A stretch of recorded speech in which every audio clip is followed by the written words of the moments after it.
Hello and welcome to the Computer Game Show. My name's David Turner. I am here with Matt Murray. Hey.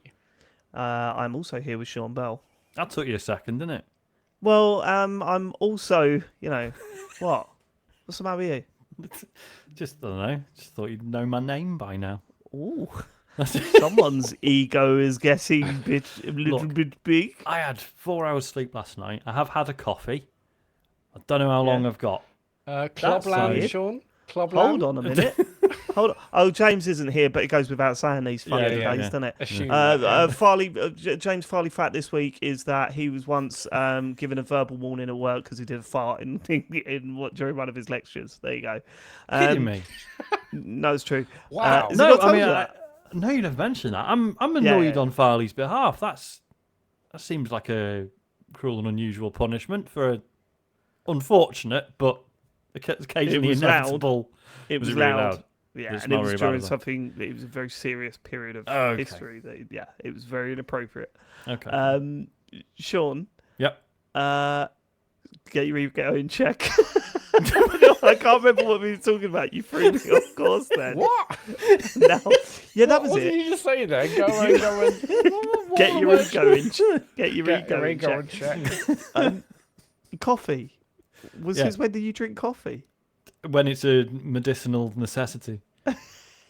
Yeah, but how still did not you part drink of it? you. How did you drink it, Sean? That's what we need to know. Yeah, this is How did I drink it? interesting. Oh no, I did my usual horrible concoction of like quite a lot of sugar and then a shot of coffee and then a load of milk to just bury the taste of the coffee even more. Because this is something that a lot of people won't know, but when you did a Bill's Kitchen many, many years ago and you had a coffee and Yep. then you showed everyone how you drink it, you literally drink it like a shot, don't you? Yeah. I was like, what are you It's so doing? fucking Because I just weird. don't want to taste it. Everyone's like, oh, no wonder you don't fucking like coffee if that's how you drink it, you tit.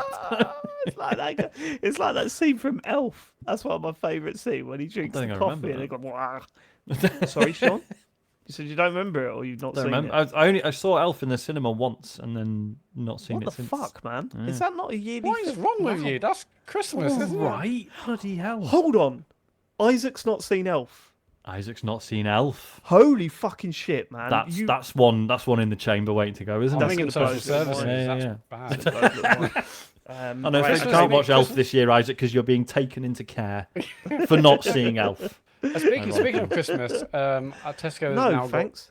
Tesco's now got treelets back in stock. You know, it's like cheeselets, but Christmas Day little Christmas trees. Oh yeah, love yeah, them. yeah. It's Oh, man. September. Come Right, on, I Grandad. don't want to be that That's guy. I love Well, you are that I love guy. Christmas, but I've already it been is thinking about September. my advent calendar. I must admit, What do you mean? I'm wondering what Your advent advent calendar I'm gonna calendar? get. Yeah. All right, we'd like to thank our Patreon producers for this month. They are the Full Nelson Crew, the QuickBooks Chap, Simon Nelson, Moomin Biscuit, Trans Rights to Human Rights, Dave Ernsberger, Colin Brown, Gasman, Rocketman76, Grey Dragon Claw, Smooth Monkey, Colin Smith, Richard Sawyer, John Tempelli, Jackie Sniper, Gordon Garrow, Safe As Records, Sam Higton, Jonathan Edwards, Fred Fenge, Tom S., Ryan Cobain, and Josh Hunt. Full Nels, come on, the Full Nels Crew. Patreon.com/TCGS for you. Various different tiers. Go check them out. Go support the show. We appreciate each and every one of you. Thank you so Yeah. This not month's talked bonus about- show is out. Yeah, I was going to say we've not talked about this month's bonus show on the normal show yet, have we? Yes. So, Hooey. all right. Look, if you need any advertisement for our Patreon, this week's bonus show, Matt tells Jill that he's getting a tattoo, or he could potentially get a tattoo due to this bet, and Jill did not react in a "ha ha ha, this is a fun podcast" sort of way. So if you want to hear one of the most awkward moments I've ever experienced while recording a podcast, then sign up. And I I'm not think saying this just for the upsell. It's very good on video as well. that is true. I mean, I was holding my head like in pain from the cringiness of the whole thing. But there we go. There you go. Scientologist in the chat says it was so cringeworthy, but in the best way. There we go. There's no better advert than that. So go sign up. Also, I must say before we get to feedback, thank you so much to the TCGS community for supporting I completed the Thames Bridges trek. Oh God, yeah. This week. What do you mean? Oh God, yeah. Did you not see how many times I tweeted about? I was felt just bad. Pretending. Right. Okay. Like, oh yeah, that's thanks for this. I Bit did of one of those theatre, things Dave. Come on. where I started tweeting about it. I thought, you knob, I'd mute you if I was following you. And then I checked my follower account, which I haven't done in years, and it went down. Did it? Did Did it actually? Yeah. Oh, you've got to be pretty miserable to actually unfollow someone over something like that, surely. 16 He's pictures posting of about bridges. a bridge. 16 pictures of bridges, Sean. I can't. Yeah, I but don't it's blame not like them. you were posting like. That's not all you do. We've talked about bridges as a hobby before. It's not like you've just been like, oh, and this is this bridge, and like doing like 10 tweet lectures about each bridge. Just a picture. I would say if you did unfollow me because of my actions on Twitter, then I fully no hard feelings. I fully understand. I've got hard feelings. Not like that. I'm sorry, Sean. Someone likes bridges. Some hard feelings. But I would like to genuinely thank everyone that supported us and put into the Just Giving, because the people in my workplace, they don't really know much about my podcasting, and they could not believe how many people in the submission thing in the comments were saying a TCGS listener and everything. So it was amazing. Thank you. We made over £2,600 for Special Effects, which is an amazing charity. If you don't know who Special Effects are, Google it. Yeah, Google it and go and find out. And if you can support in any way, that's all good. If you haven't heard about the wonderful work this charity does, I'm not your fucking mom. Open a web browser. I don't Go to a web browser and look at it yourself. But thank you. No, I was humbled. That was lovely. Thank you very much. That's it from me. Feedback? Question mark? Yeah. Fergal Trolley Bay has messaged. Lads, I messaged a few months ago where my girlfriend and I were expecting our first baby, and I was looking for some advice. 24 hours ago, that baby was born. Her name is Iris Mangan. I think that's how you pronounce it. And all of my fears and insecurities disappeared the second I saw her beautiful face. I'm going to make mistakes. We are going to make mistakes, but staring at her, I know everything is going to be okay. She is the main one. P.S. I think baby calls will be a right little money spinner. Original main one, DT, hit me up. Your biggest fan. This is Stan. I've been on the gas in there. That's from Fergal. Fergal, congratulations. Yeah, congratulations, man. Congratulations. And yeah, we don't talk about the positive side of things because no one wants to hear that. No, it's not relatable.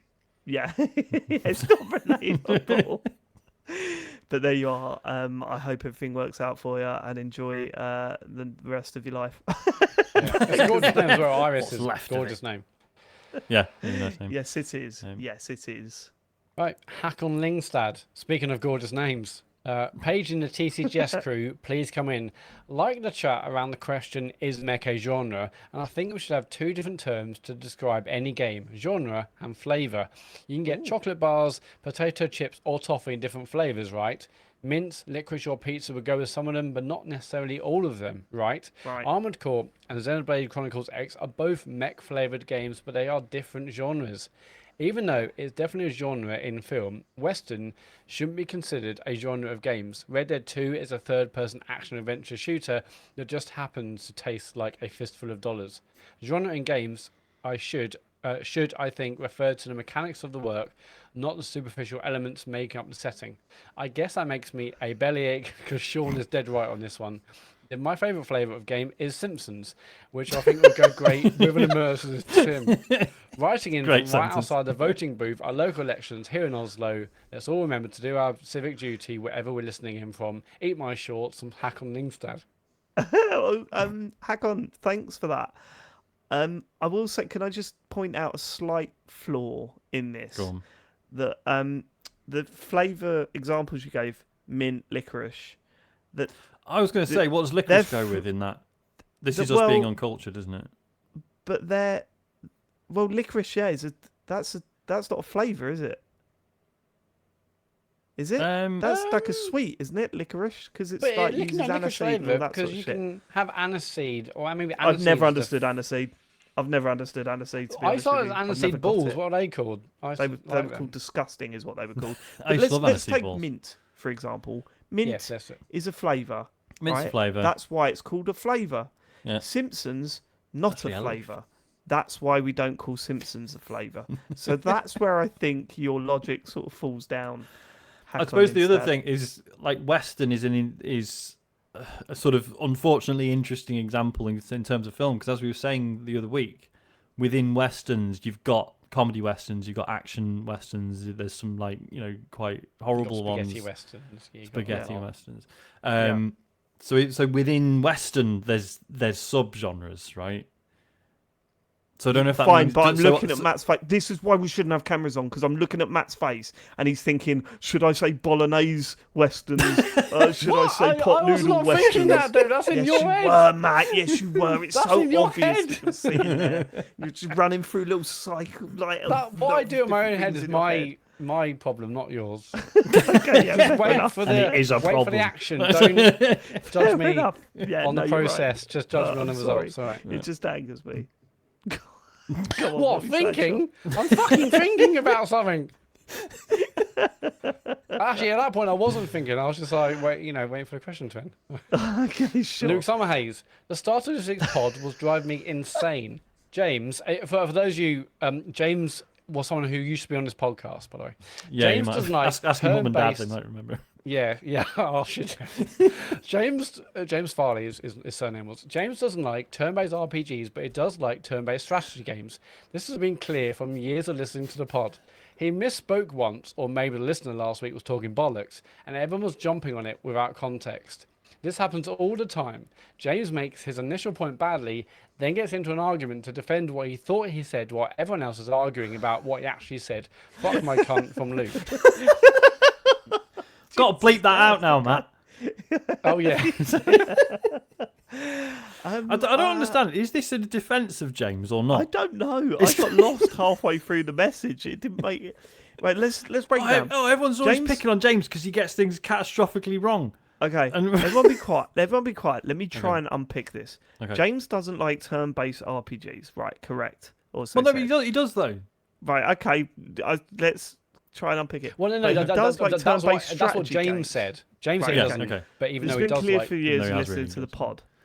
He misspoke once, or maybe a listener last week was talking bollocks, and everyone was jumping on him with no, because he was arguing that he said we said what about what was the Fire Emblem, and he said no, that's not a turn-based strategy game, that's a turn-based RPG. Mm. So he was saying he does like turn-based RPG. This is the problem.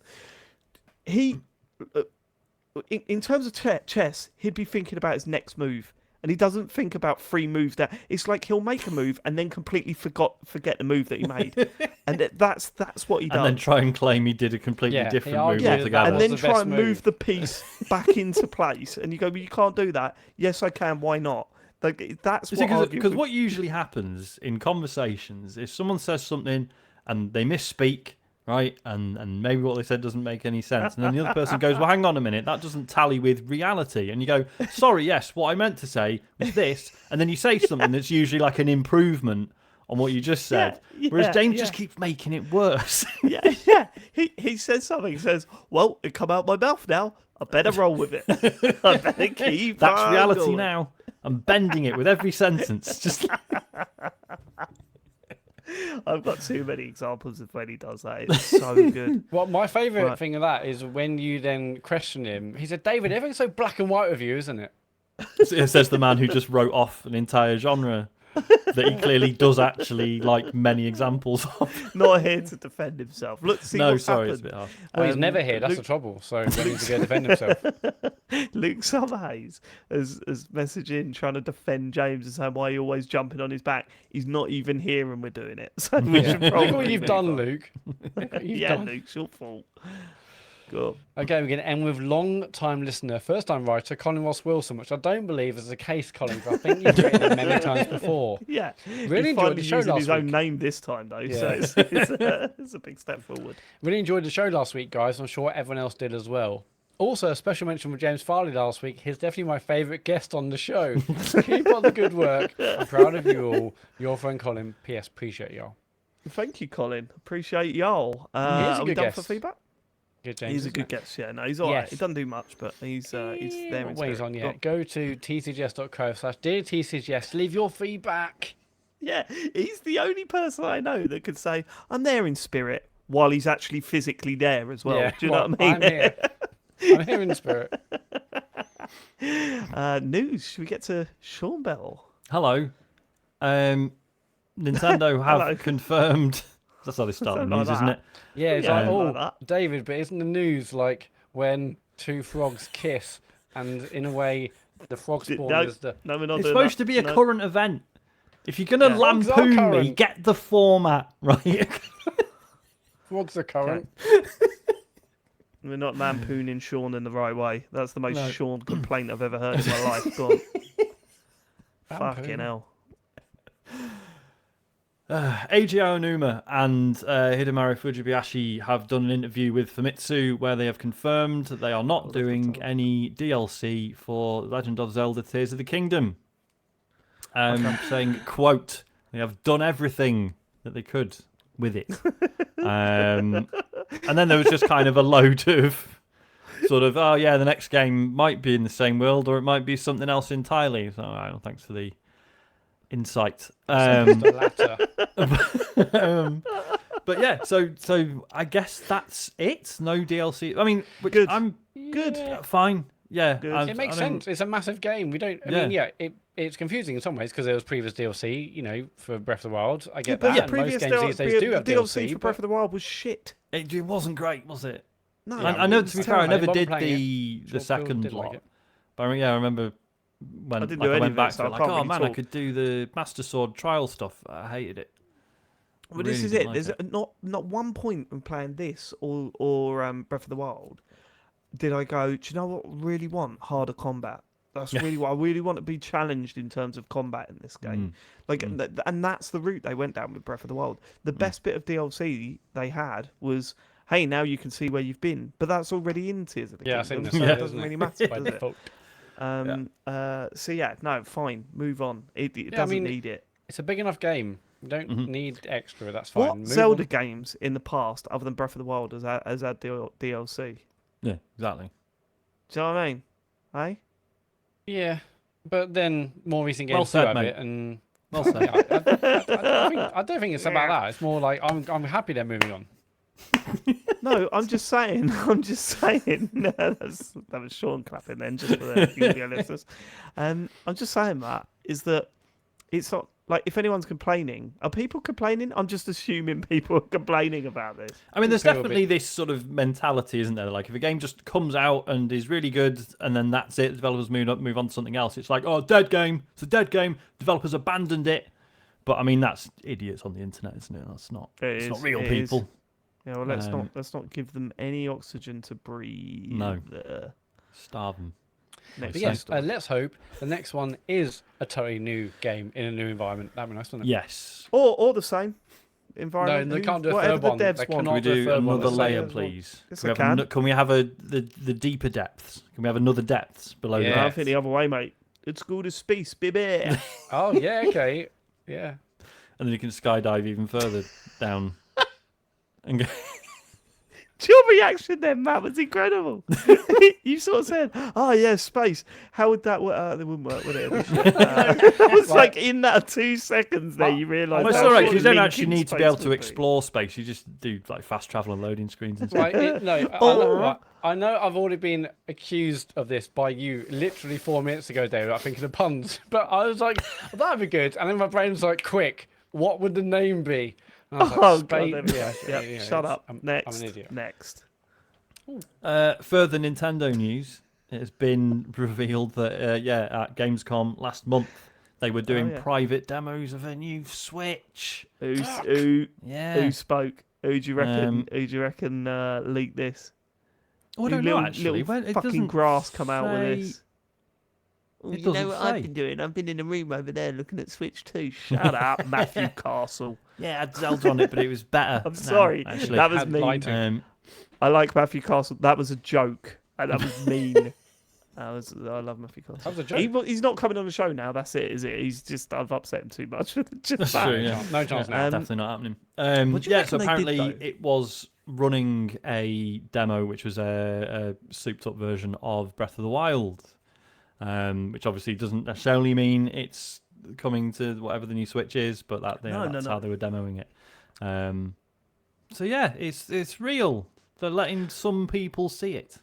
But yes, I mean, if and when the new Switch does come out, there will 100% be a souped-up version of Tears of the Kingdom. Surely, it's like it just. You think? Do you reckon they do a double pack, Breath of the Wild and Tears of the Kingdom? Possibly. 90 no, quid. because they would want to redo Tears of the Kingdom later down the line. Like, why would they cut their revenue in half? No, I reckon, as like you need to buy this console because you have the game you've already bought millions of copies of again, but slightly better. I can fully see that doesn't. I don't think that works for a single-player game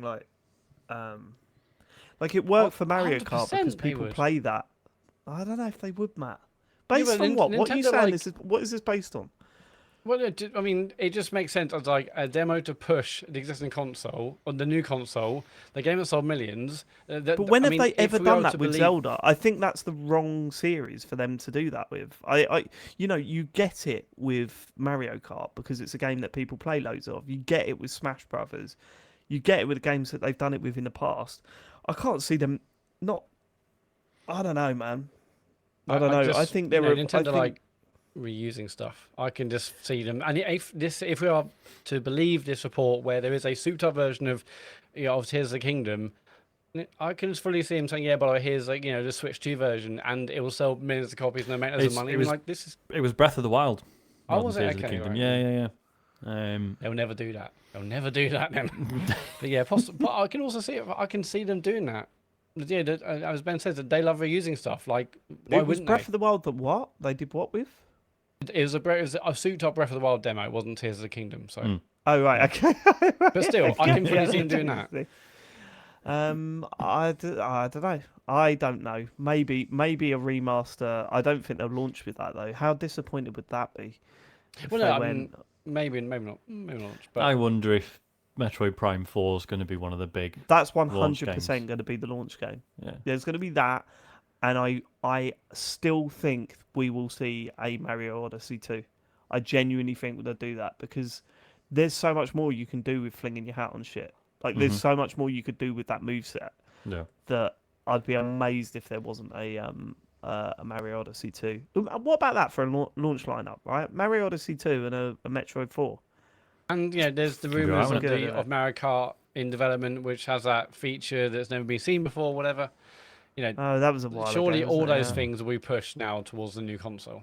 Well, that's what they do. That's why they're so quiet at the moment with things. It's great. What I would like to know though is how much RAM it's got. No, what that demo polygons looks like. can it render at how one many time? pixels can it push? That's what I care about. Who presents it? What do they say? Do they make jokes? Do they? No, I reckon it's very dry. But why would it? Why do you think it'd be very dry?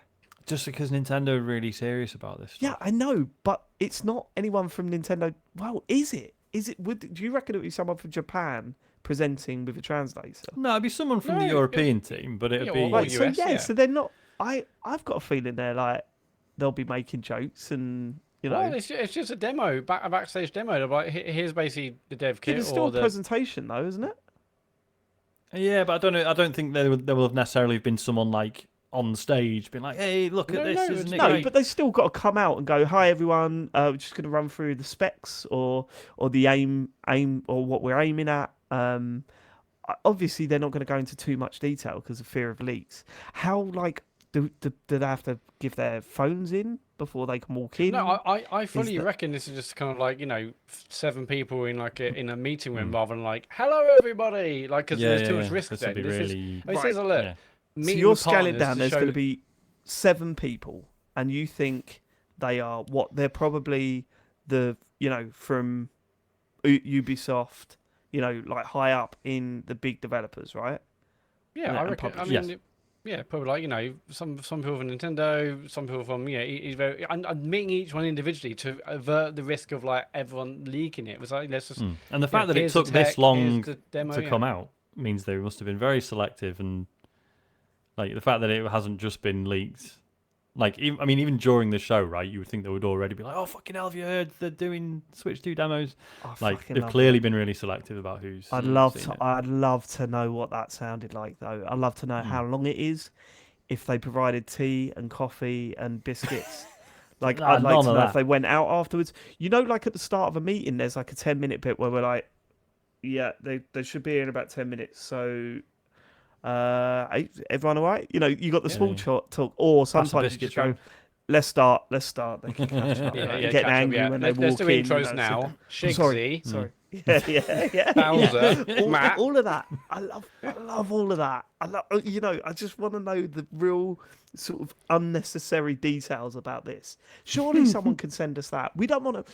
Here at TCGS, we don't want to know a thing about the console. We don't want to know specs. We don't want to know anything that could be leaked and be a big thing, right? What we want to know is, what was the table like? Were the chairs comfy? Did anyone stand up? Did they use a projector or a TV? Right? Did they have little characters on the slides? Little Mario characters on the slides, or was it really dry? Tea and coffee. Was it instant coffee, or was it real? Like, was it a coffee machine? Biscuits. I don't think there'll be what any we talking? refreshments. No. I reckon. There's gotta Literally, be you walk in, biscuits you on a sit table. down, someone presses play, Nah, out you go. there's got to be biscuits on a table. For a meeting don't like know, that, man. there has to be biscuits on a Nah. table. Absolutely. It's I probably mean, something if I like was just running it, there it's would the be, point in a hotel but- room or Exactly. a booth at Gamescom. It's like, yeah, here If we you- go. If Here you the- ever, here's well, our yeah, of course you specs. can't get fucking biscuits in a fucking booth in a games room, can you, Matt? Get There's some bigger fish biscuits to on fry there, than boy. getting the biscuits out of it. Right. The biscuits thing's important. If I was working for Nintendo, I was doing this. They're Nintendo branded biscuits, right? They are having this. Yep. You're eating a digestive fucking Mario. You know what I mean? Like, that is going down. I want to know all those details. That's what's important to me. But ultimately, I just want to see what the vibe is at one of those. Like, I just can't imagine. I know, like, we all like to think it's dry, but it can't be, because they must know each other. They must know each other. And Honestly, also, I don't. right, Go on. this is what I would do. I would give everyone a pack of information, right? No, they And wouldn't in do that. each, No, they never do each that. right, okay, fine. But this is what I would do. Okay. And in that pack, for each person, I'd put a lie in there. Like a real interesting lie. Game Got of a wagon Thrones. for Christie. And if it leaks, you can go, Yeah. it was him. Yeah, it's He like leaked Varys it. from Game of That Thrones. was individually him. Yeah. So you're Yeah. you're I fired. mean, they would not be handing out stuff because, like, the risk of, like, oh no, someone left their party bag on a train. left their Okay, leave then well, behind. then tell them the lie. Tell them the lie individually each. You got go up to 7 them and then you just lean screens. over and you whisper, you whisper to her, this one's got discs. And then go over. I'm going to tell you the same thing as I told him. Yeah, Okay, just so you But know. don't that's what I'm listen. about to say. Yeah. The console is blue. But come on. We're bringing That's a back good way. CD-ROMs. Next news story, please. The next news story is, you'll never guess what, E3's not looking good next year. No way, come on. When was the last E3? was it was I like- was going to say it was 1999, 2019. It was 2019, right? Must have been. Yeah. Holy shit. So, as we all know, ReadPop, runners of PAX, and they bought Gamer Network, so they now have a bunch of European websites, and also they run EGX. So they were meant to be running E3 this year, which all fell apart, which they sort of, well, the ESA said, it's because no one's got any games to show. There's nothing we can do about it. Which felt weird at the time, given that PAX is just doing brilliantly, repeatedly over and over again. But whatever. Anyway, so ReadPop and the ESA have parted ways, and also the ESA has informed Los Angeles Convention Center, which is where it's always been forever, that they won't be there in 2024. But they assure us that they are working on a, quote, complete reinvention of the show for It's dead. 2025. Yeah, it's not happening now, is it? It's When I hear this story, I think I'm over the heartache. Mhm. I do think Never I'm over be the over Never the be over heartache. I will say this: my mind now goes to the fuck do we do as a show? we need a new thing over summer. E3 was our big thing, right, in the summer. we need to come up with something. And one of the things, like, I was partly thinking, do we do a Gotti style show, but with like all best console or best game of that year or something? Do we do that? Not really, And- not really the same, is it? It's not. It's not. I mean, it's is like it? they fucked our best, like, the best show of the year. Like that was. I I know. mean, Game of the Year show is obviously amazing, but E3 was just brilliant. And now look, it's wrecked it for us, wrecked it for listeners, wrecked it for everyone. It's how do we make like a fun event out of Summer Games Fest? Well, this is where I went to next, right? I mean, it's just so I'm thinking, yeah, it's not the same. same but different. I hadn't quite finished. Same, It's but the same. worse. Right? Okay. I was thinking this, like, because that's where my mind went, Sean, and I thought all three, Nintendo, Sony, and Microsoft, tend to have a big show in summer. But when was the last one that was anywhere near as big as like an E3 show? They don't happen anymore. You don't look, the ones that they do in the summer. You're not sitting there going, "This is it. This is where all the big out. Well, What's going to come?" We can't do a show based around a lackluster. Well, you know, this is coming, and that's. and we maybe can't coming, because you know. they have multiple throughout the year now. Whereas before they would save it all for E3 and maybe something around the Game Awards. No, they would still have mid-year ones. They would still have mid-year ones, but the focus was E3, and that is not the case anymore. And it's not being replaced by Summer Games Fest. It's not. So Well, no, I So think what it the could. fuck No, do we yeah, do I to- don't think it's Summer Game. I mean, God, this sounds like I'm just defending Jeff Keighley again. Oh, It's yeah. not Summer Game Fest problem. like you. Like, because if Sony if Sony wanted to do it around that time, that will be the same but under a different name. It's just I that don't think it's their problem. Everything's changed now. Yeah, they I don't have to. I don't They think it's need their to. problem, but I don't think Microsoft and Sony and Nintendo have the same amount of respect for Summer Games Fest as they did E3. And It's not I even think they close. realise they absolutely do not need it because they'll make headlines and make news without Right. that. So Right. Yeah, of course. That's obvious. I mean, but so everyone we're past fucking it now. realise that. That's the trouble. Like, But- it's never going to be the same, and we're never going to. No, it's not gonna be even the if they same, save but it all I- for one. But I do think it is to detriment to what they're trying to put across. If they have a focal point for their big announcements, that's better, in my opinion, and probably for them, than sprinkling it throughout the year. Because you've got a focal point. You've got a point where people sit up and take notice. And it's not, are they doing another one of their announcements, are they? Well, their last one was a bit weak. So, what am I going to do? Sit and watch an hour worth of them talking? No, you need a focal point once a year of going, this is our big shit. This is what we're working towards. This is what we've got for you over the next year. Neither Sony, Nintendo, or Microsoft have that going on over the past couple I of think years. Microsoft do. I think they do seem to have their big one at Summer Game Fest after E3 time. It definitely feels like that sets them up for the rest of the year. Whether it's Does been it? lackluster, I think lackluster, yes, because I think the last couple of years have been lackluster in general, certainly on Microsoft's side. Right. But it does So feel like Summer Games Fest was 2 months ago. Name the big stuff that they brought out. Name what was so great about their showing this year. Well, no, I mean, Or but- do you but- not remember any of it? Because I fucking I remember don't. every single second of it, David. Don't question me on that. But what I'm saying is, it does feel like they're like, this is setting us up for the year, everyone. This is what we're doing the next 6 You months. or keep next saying 12 that, but you've not answered my question. But no, but that's what they're doing. I just feel like they haven't got the minerals to back it up. They haven't got the games to back it up. But it does feel like that's how they pitch it. It's just that they haven't got the games to back up, or haven't got the big bang that they may have used. But to I don't have. think they do But- pitch it like that. I don't think they come They out and they go. always say, "Here's the next 6 months. Here's next year." That's what they say. No, I don't. And we're like, are they really 6 months or close. 12 months? Because last I time don't you even said they think were it's and they close. weren't. I don't think it's close. I think they need the focal point. I think Sony need the focal point, and at the moment, nothing feels exciting. That's the sad thing. It doesn't Nothing for you, but feels Sony exciting. approved they don't even need to be E3 to be like the top trending topic at Summer Game Fest. Like they've proved that they can make headlines I don't regardless. think being the top trending topic at Summer Games Fest is the most exciting thing on the menu. Do you know what I No, mean? but I'm If saying, that's like, what they're aiming for, fucking hell. It's a low bar. No, but they proved they don't need to be at these events. I mean, like a couple of years ago, whenever it was, when they didn't go to E3 and everyone else did, like PlayStation was still the thing that people searched for the most. Like they've proved they did Yeah, not but need that's to be at these events irrelevant. to That's not own what I'm the saying. news That's a cycle. completely different point.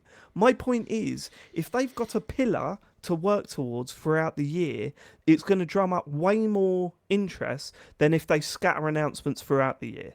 Well, I why think makes you think that's- that? Like, sure, like Because- consistent news is good for like coverage across the year rather than big bang and then smaller because I bits. think there's more of a build up to it. There's more excitement. There's more eyes on it. I guarantee E3 were pulling in more online viewing figures than Summer Games Fest ever have.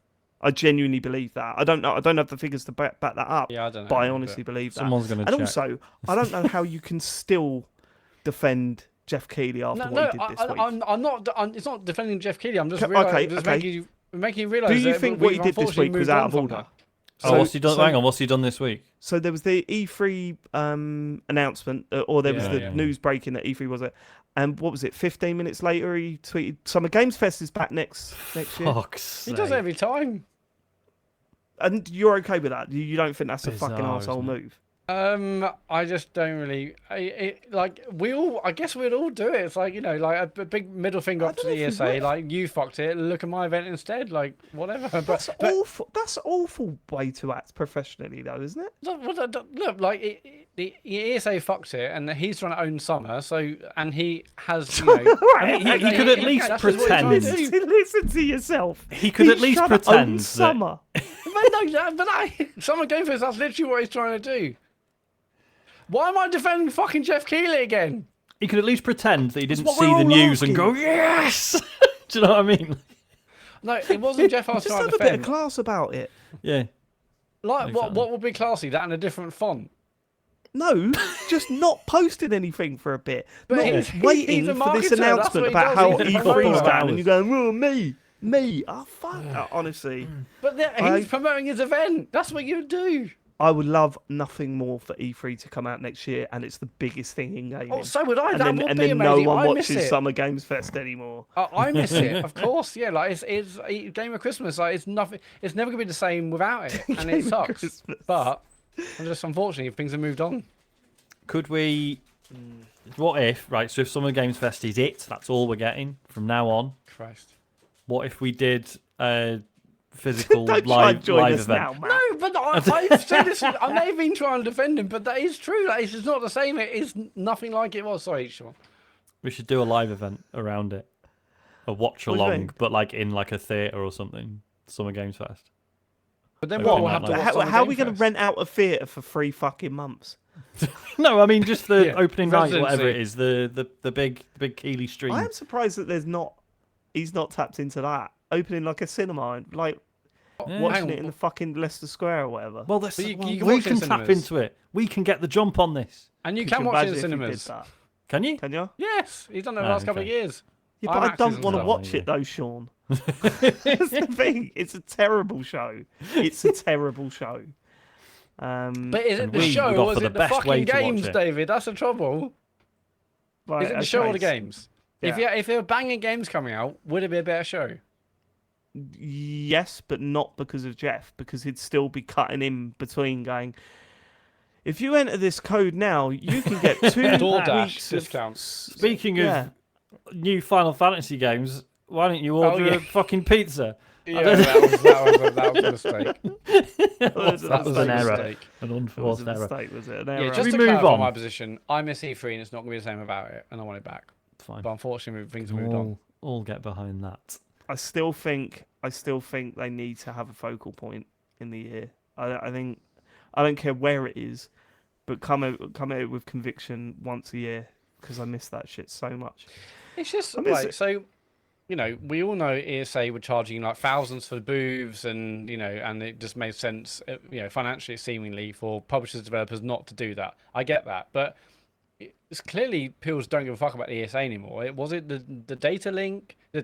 Sorry, are they like No, do their own ones? Like, I don't is think it it just was due to expense, that. and we don't need to do it anymore? Like, I think like if we're talking seriously now, I do think there was a little bit of where they got carried away with things, and they've fallen on their own, overcharging, and they were the biggest show of the year, and they knew it, and Well, this is it. Like I say, we know ReedPop can put on a very successful expo because they do it 3-4 times a year.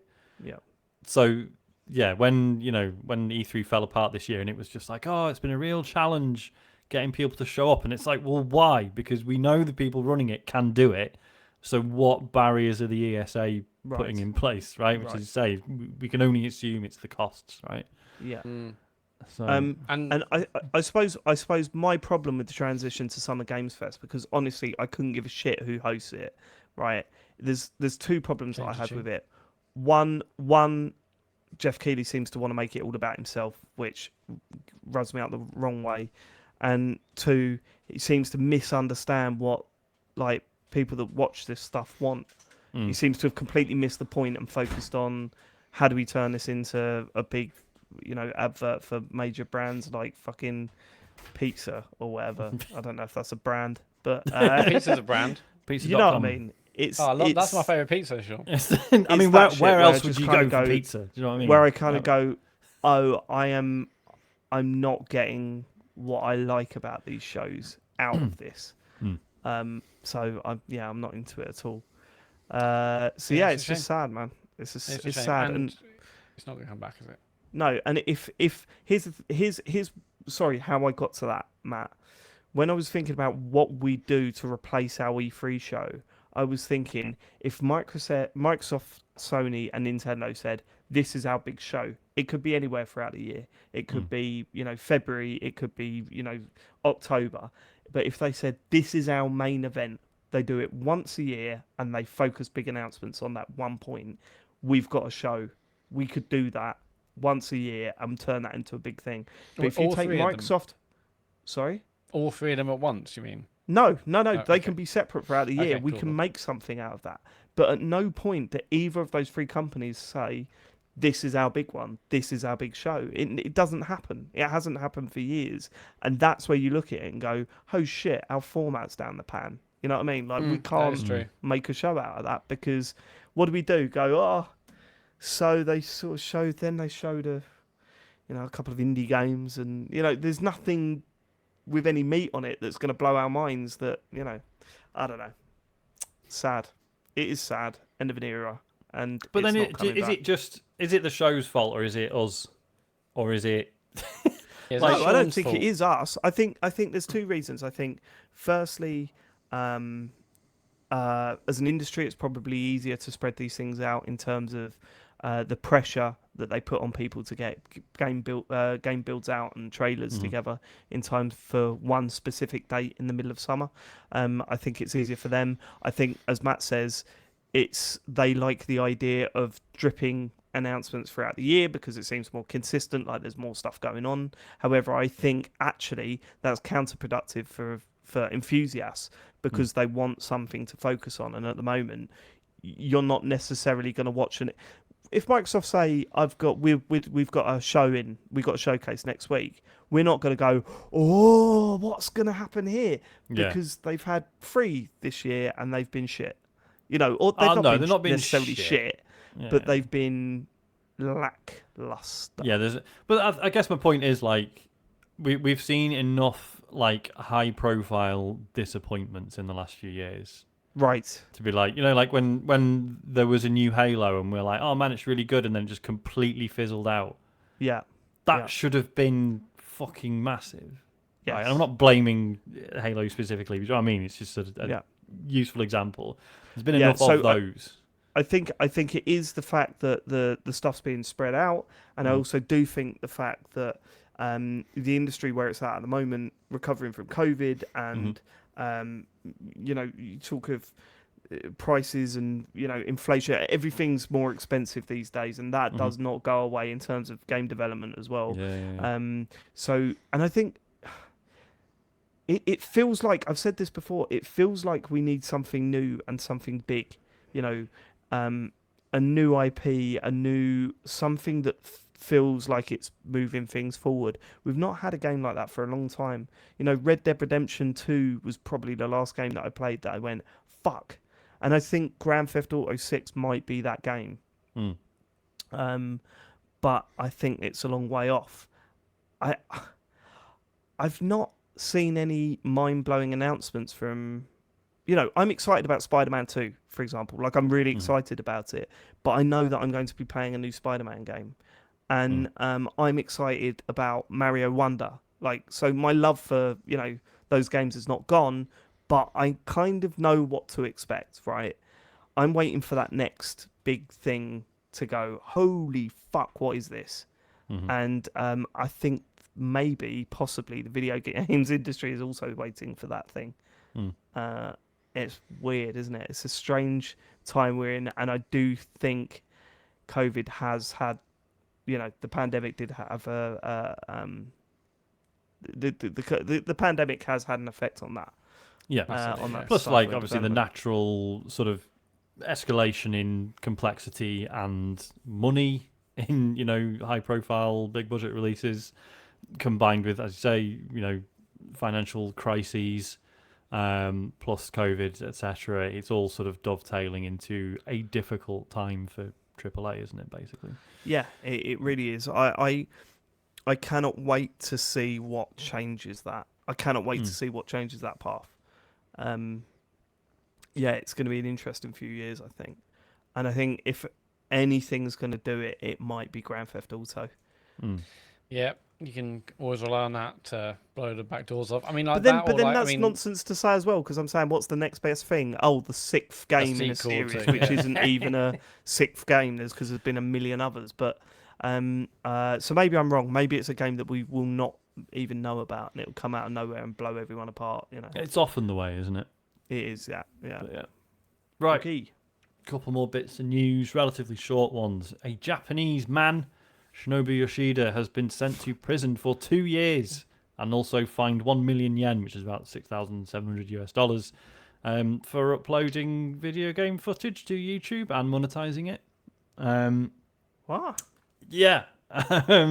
Well, it's an interesting one. Broadly speaking, I don't really think anyone should be going to prison for 2 years over something like this.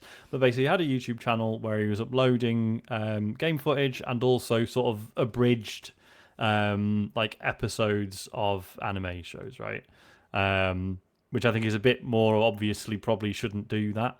The game footage thing is weird because basically he was uploading footage of Steins Gate: My Darling's Embrace, which is a visual novel. And basically, apparently, the reason this has successfully got through the court is because it's a visual novel. They've argued that it's like, well, basically all you do is watch it. So by uploading footage of it, largely unedited, that you are potentially costing sales, right? And that's Right. how this is. He's ended up being prosecuted. I think it's But incredibly hold on. harsh, but I understand. There has to be a build up to this. You don't go from nothing to uploading a few video games to getting 2 years and a fine. And I'm not familiar how strict the Japanese law system is, so I don't know if this is, common practice. But I mean, so apparently there must be warnings and stuff first. I've no idea. So this has come from from CODA, the Content Overseas Distribution Association, which is a Japanese anti-piracy trade group. So they're the ones who put the complaint in, and successfully got a guy sent to prison for uploading. Apparently, if he hadn't monetized it, it wouldn't have been enforceable. Very strange. It's just like I find it interesting because you do hear, like, I'm sure the three of us agree that like streaming or uploading, Let's Plays or whatever is a marketing tool, right? It's a useful marketing tool for publishers and developers. I understand it gets a bit tricky if you make a game that doesn't benefit as much from interactivity, right? Because I've seen like developers being advised on Twitter wherever someone's like, "Oh, I've made this like point and click adventure. How do I market it?" And people being like, "Don't give it to streamers because it's the sort of thing that people will just watch and then not need to play it, right? Because there'll be no thrill in clicking the things you've seen someone else click on and see the same dialogue play out again, right?" But then there are plenty of other types of games where you will see it and go, "That looks cool as fuck, I want to play it." Right.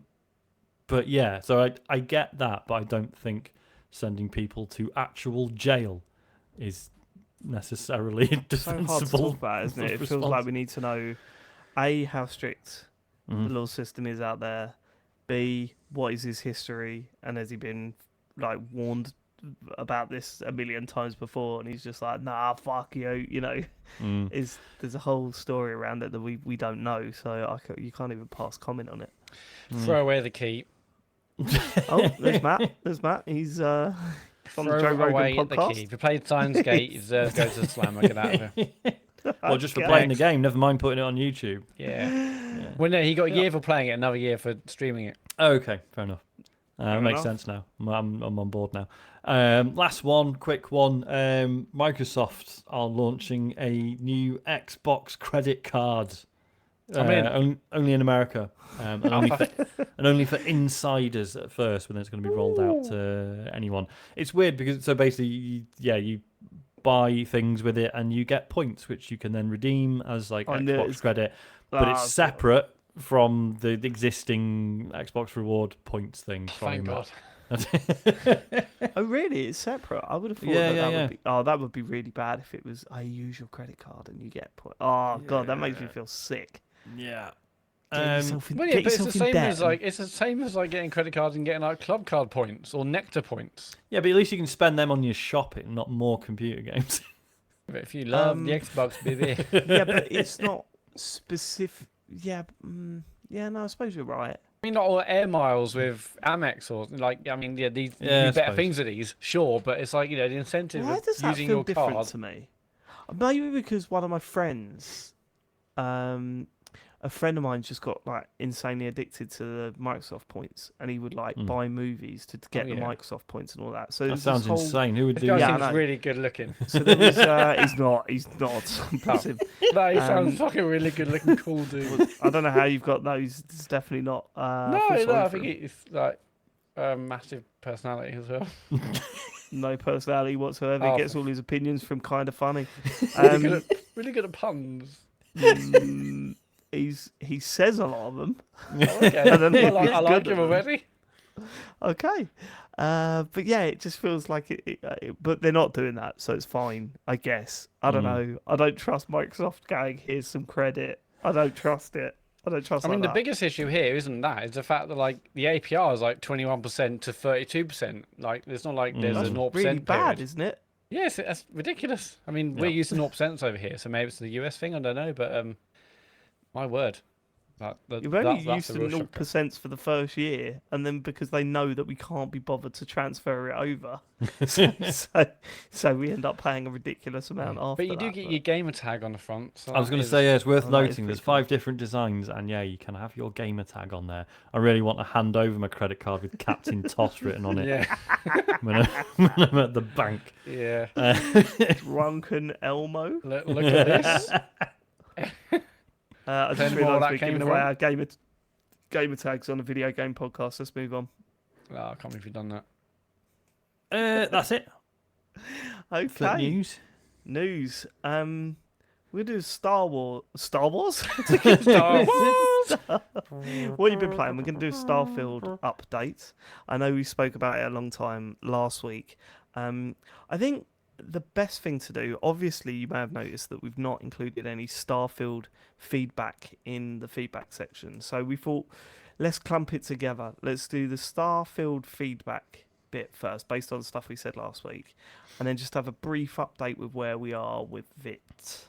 So, Sean, do you want to read the Starfield? Yeah, so we had a big one from Max who says, "Hey gang, I was very interested to hear your first impressions of Starfield, as I had roughly the same amount of playtime as all of you.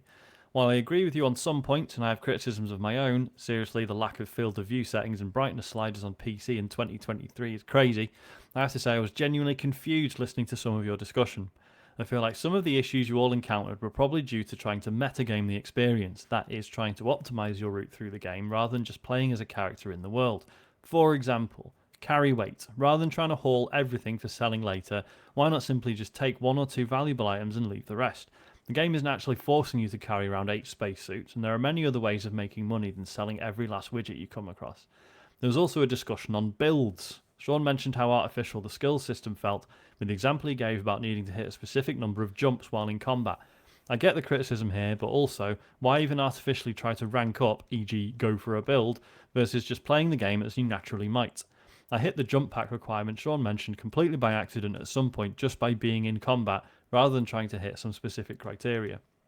One last bit, Dave mentioned the lack of side quests, and I've had a totally different experience.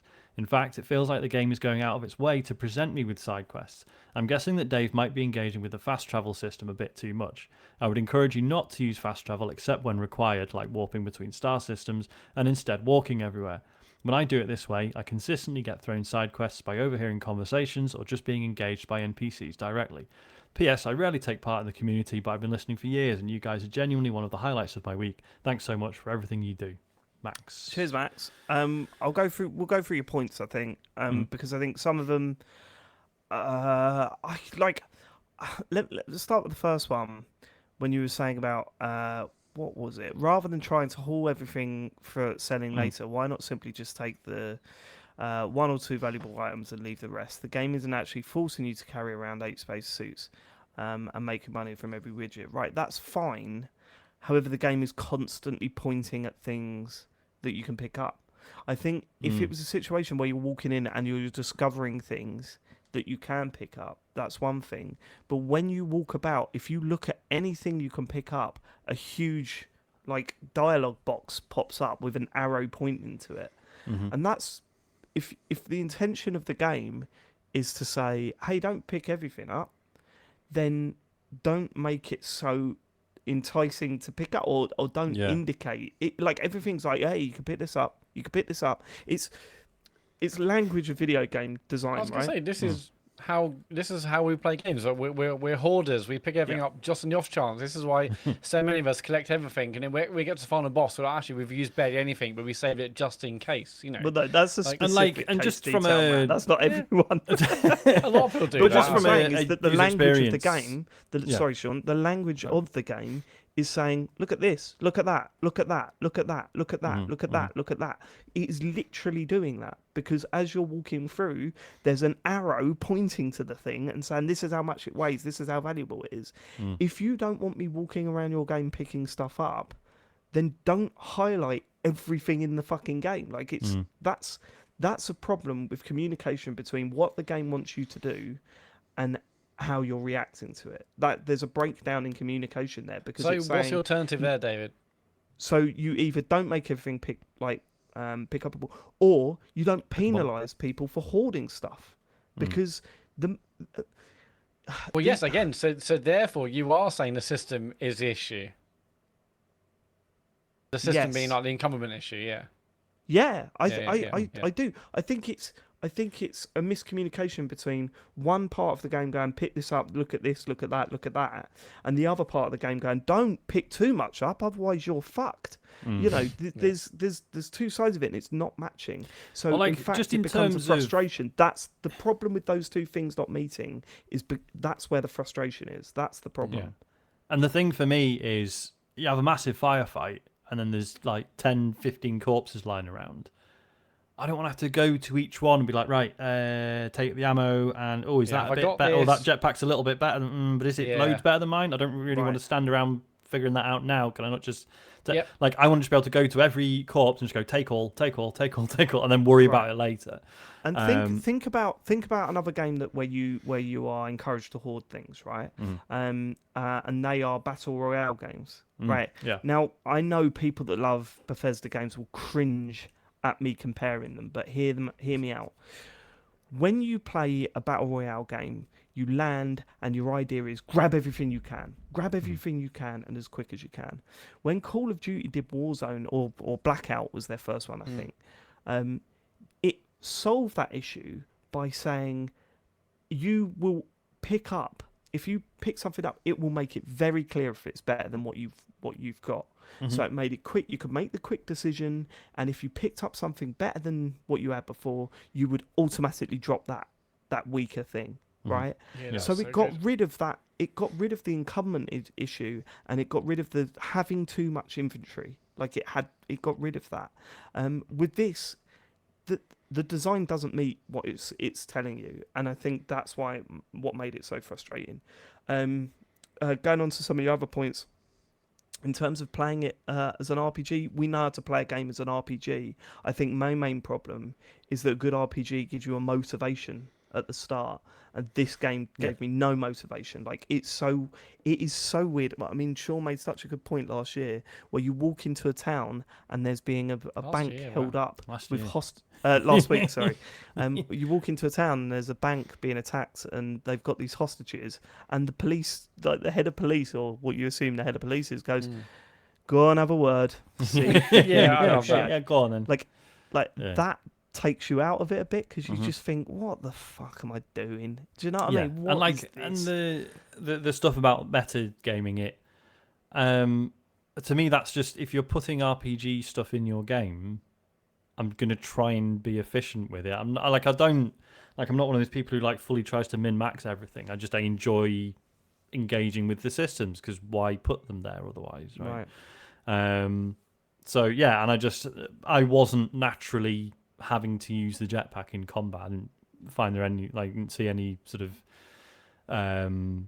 advantage to doing so. So that's why I felt I had to sort of artificially just be like, oh, fight started, I'll just stand here and double jump a few times. Do you know what I mean? And I felt that, yeah, like I was saying last week, I felt like there were some things I should not bother doing because I didn't have, like I hadn't unlocked the skill for them yet, which meant that anything I did with it wasn't counting towards my progression with that. Right. So that just, I don't know. It's not the end of the world, obviously. It just felt weird. Again, it's a miscommunication thing as well. You know, it's that whole, when you're talking about builds, you're showing me so many upgrades that it's not one of the situations where you go, I'll unlock these anyway. You've literally got to choose which ones, because you're so limited on what skill points you've got, and there are tons of upgrades. Yeah. And it makes me nostalgic for Skyrim. Right. There was just like, whatever you do will count towards the relevant skill. And it will feel different, right? Yeah. It will feel different, because that's the thing that I got with Fallout. You upgraded and you feel different now because you bought that perk. Yeah. Whereas this, I mean, and not to keep making the comparison, Baldur's Gate 3, every time you level up in that, it's like, mate, okay, we've added shitloads of hit points. You can hit people harder. Do you want some more fucking magic spells? Here you go. But like whenever you level up, it's like, holy shit, I'm going to make some decisions about my character. This is going to be fucking brilliant. I am noticeably better afterwards. Yeah. Whereas in Starfield, it's like, I've fucking leveled up. Spend a point. And as for me saying that there was a lack of side quests, I don't know what's happened there. Someone mentioned that in Discord as well, that I'd said that, and if I did, I don't think I misspoke. I think maybe what I said wasn't as clear as what I thought in my head. Like I might have said I'm not getting into many side quests. Maybe that's what I said. Not I feeling to it back. Any urge to engage with them, rather. My point was that I cannot get into them. I start them and I'm like, these are not interesting. So I'm getting tons of side quests. Like I go to my side quests, but I've got no. You can't move without being given loads around town. Yeah. But usually it's like, go and speak to Gavin, and I'm like, well, why? Not like, Gavin. I don't feel like getting lost in any of these side quests because I'm not encouraged to. Especially when it's so hard to know, because I know like some of the side quests are meant to be like some of the best bits of the game, right? But without googling like which are the best ones, you're sort of looking at this massive list and just being like, well, I'm gonna waste an hour on one of that turns out to be one of the rubbish ones. Like, yeah, I did one in Neon the other day where I just went and spoke to a few other people.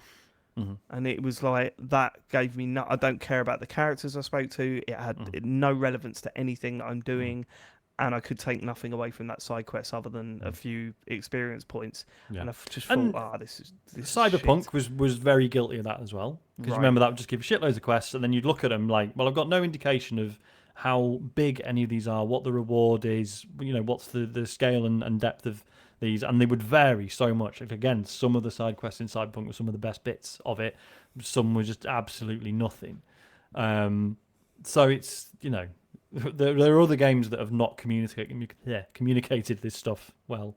But yeah, speaking of not communicating well, Max, this is not us just having a pop at your points. We're just trying to explain our points better if they didn't come across in the right way. Yeah, sorry. So this isn't us like picking on you. Like, actually, Max, here's why you're fucking wrong. No, that's not the case. That's not the case. We're just trying to back up the points we were originally making. We've been attacked. Give you a little bit more now we're defending meat on those bones. Any other feedback on Starfield? Harrison Hunt just messages to say, Starfield observation, when the planet Neon was first colonized, did they call it Neon knowing that the planet would one day become a cyberpunk dystopia, or was that just a very happy coincidence? Well, that's part of it as well, isn't it? It's Some of the rebranded. naming of some of the shit is just so bad. Neon, New Atlantis. Can we get into the game and where we're at? Matt, yeah. have you finished it? No, God, no. I'm I not, thought he was going to come on and say he's done it, yeah. No. I'm still absolutely loving it. Absolutely loving it. I'm just even with all issues. You're Yes, loving even with everything, even with all issues, I'm still find myself compelled to play it. Thinking about it a lot. I want to play it more. I've done obviously. What do you mean thinking about? What are you thinking about? Just going back to like the environment and playing the game. I don't know. I feel like I just like the feeling of who am I going to talk to, what doors is that going to open, where's it going to send me off to, whether it has or hasn't done that. I'm enjoying. All right, playing the game. tell us a story about something cool that happened. It's not. No, I haven't been on like a massive adventure. I'm just like being in the environment. What's wrong with that? I'm allowed to do it, aren't I? Yeah, you are. But what I'm confused about is that you're when you're saying, "Oh, I'm loving it," it seems to be more about what could possibly happen rather than what's happened. Yeah. Well, maybe. I mean, it's fun being in space. I've always preferred space more than fantasy, so I like the environment anyway. I'm enjoying talking to the people and going on missions. I don't think actually the missions are actually that like terribly kind of exhaustive or taking me to like crazy places. I'm just enjoying the atmosphere. I don't know. Okay. What's wrong with that? What's wrong with that? I just enjoy. To be clear, obviously Matt is on the same side as millions of people, right? Oh yeah, God, This isn't us being like, "Oh, Matt, what are you talking about? It's obviously shit." People love it, right? Yeah. You can't argue with that. Well, you can argue with specific elements of it.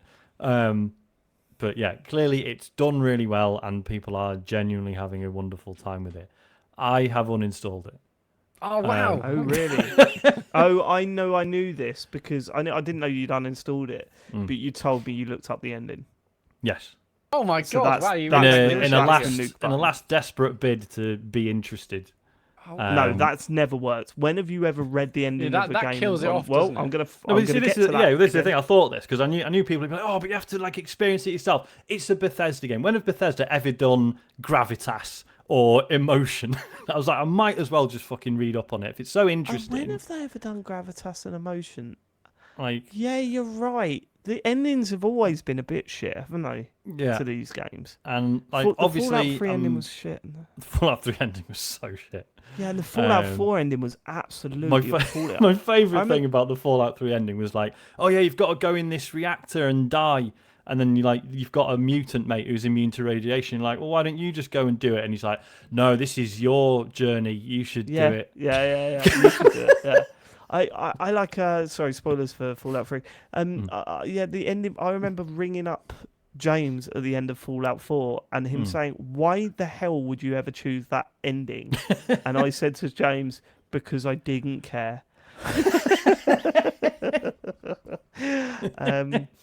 Yeah. So here's because people were talking about the ending like it was this like conceptually amazing thing. And I didn't. It didn't do anything for me.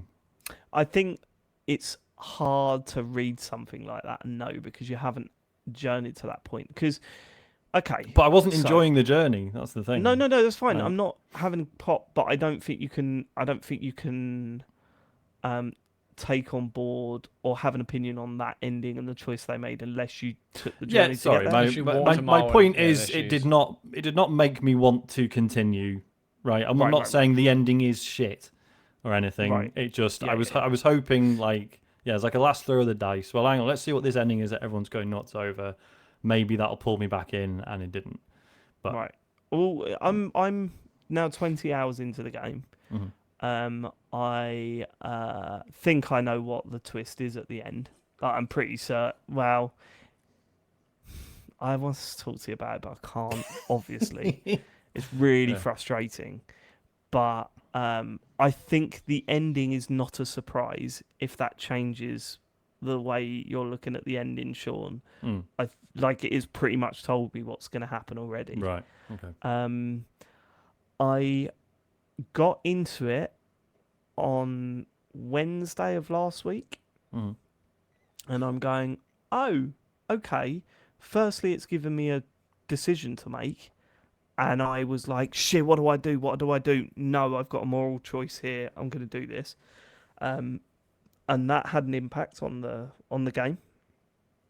I found myself surprisingly connected to a bunch of the characters. And I thought, here we go. I played it today and I thought, I'm done. And I won't be. I will give it some more time. But I'll tell you why.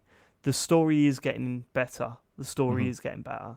I think they've chosen a side of science fiction that I hate.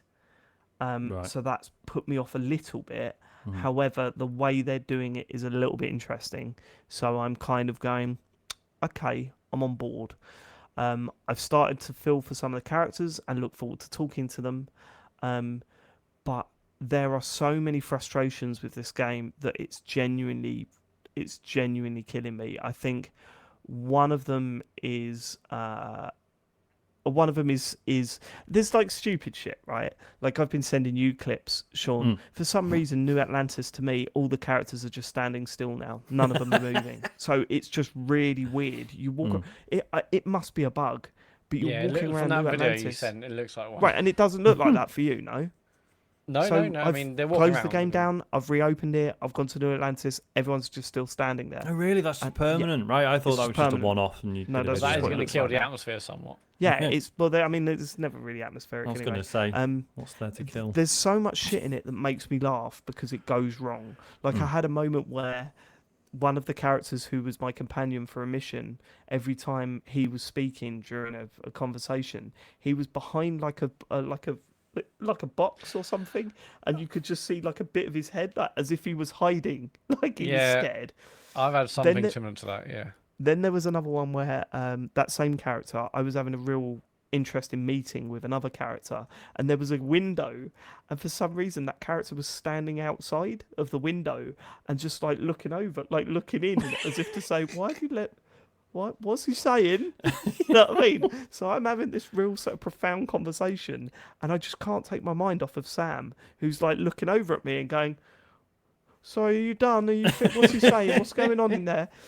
And then the other one I showed you, Sean, where I was wetting myself, where I was in a situation where this game has romantic interest in. It does it appallingly, by the way. For example, Sam was with me with a bunch of missions, and you could clearly see it was like, we want Sam to be a love interest. So Sam was just kind of like, hey, yeah, and maybe, yeah, like it was just like real forceful shit, like yeah, and oh yeah, and of course they're not as strong, and you know, they clearly don't work out as much as you. And I'm like, whoa, Sam, that come out of fucking nowhere. What are you talking about? But anyway, I was romancing another character, and for some reason there was a character just behind her staring at me as if to go, dude, what the fuck are you doing? What the fuck? I'll have to send it to you, Matt, because you'll piss yourself. It's like, honestly, so it's like, what are you doing? That's I was going to talk to her, but oh, brilliant. And he's just like this the whole time, going, like behind her, like with his arms folded, like staring at her. There's shit like that all through this game. I can deal with that. I find that very funny. You know, I posted on Twitter, who the fuck chose this as a loading screen? Turns out I'd accidentally taken a photo, and it uses the photos you take as loading screens.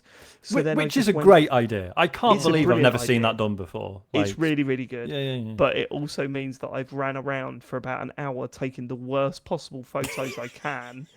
And so when they come up as a loading screen, it creases me up. The one with the woman where I've turned it on her side, it's just like one of the worst looking NPCs in the game. Honestly, every time that comes up, I belly laugh. I can deal with all that shit. Here's the two things that I can't deal with, and that's really pushing me over the edge. It's 2 points that are completely separate from each other. One's very mechanical, and that is the ammo system. I am constantly out of ammo in this game, and it is pissing me off. And if there was an easy way of getting ammo that wasn't picking a few bullets off of a character that's on an enemy on the floor, having to fly to a city, then try and remember where to buy ammo from in that fucking town, which has no no maps map. of anything. Yeah, You know, it's appalling, and it's just getting in the way of me playing the Like, game. Right? if the If the you melee visit a vendor, you weapons can were, fast travel to that vendor, can't you? Or can you not? oh, can you? I don't know. Well, Possibly, but if places you're you in the middle of visited, a you can fast travel firefight, back to. You see. if you're in the middle of a firefight, what do you do then? You're fucked. And not only I was that, going to say, like, if the melee weapons were any fun to use or any use, yeah, no, they're that would terrible. kind of mitigate it. But Yeah, the you ones I don't tried use were all them. horrible. Yeah. But the guns I use, I'm like, this is a cool new gun. This is a legendary gun. Oh, it spits 500 bullets every second. And then So you got to reload you've got like, I've got 200 bullets. Oh, right now I've got 0 bullets. like I'm out of bullets. Brilliant. I've seen loads of people saying like the shooting's really good, and I'm like, it's fine, but yeah, The I feel like shooting would be great if we had enough ammo, in my I opinion. just feel like I'm constantly reloading all the time. Like, spending more time reloading than doing anything fun. Yeah, it's really frustrating. So that's one that's really putting me off. The other, this would be a controversial one. I know there are people out there that really like this game, and fair play to you. I'm not saying you're wrong. I'm saying you're a little bit wrong. I don't understand why this game is getting so much love, but I'm finding there's no character to it. Because there's no charm. No. You know, there's no, you know, you play Fallout. You've got that sort of, that music, you know. I'm not. But then arguably they just lifted that from Fallout 1 and 2. So right. Do you know what I mean? They didn't come up with that. You know? No, okay, fine. But you've got that sort of the design of that little dude with you got those videos of, hey, this what your upgrade does, and you've got a lot of comedy in there and satire, and I'm not getting any of that from this. I'm not getting any of it from this. I'm getting a very po-faced story that I think is lacking any real charm. Any real charm. I was going to make it, mate. Okay, I'm not going to say that. But and that means that I care about the world less. I'm finding it a little bit flat coming away from the game every time I play it. And I am genuinely surprised. I know that I'm in not the minority, because I think if I was reviewing this game, it's probably getting a 5. Like, genuinely, that's where I'm at the moment. I know that there's a lot of people out there that like it, and I really hate shitting on games that people like. And like we should say, sort of partly in response to Max and other people in the Discord and stuff, who were just mystified by our talk about it last week and presumably this week as well.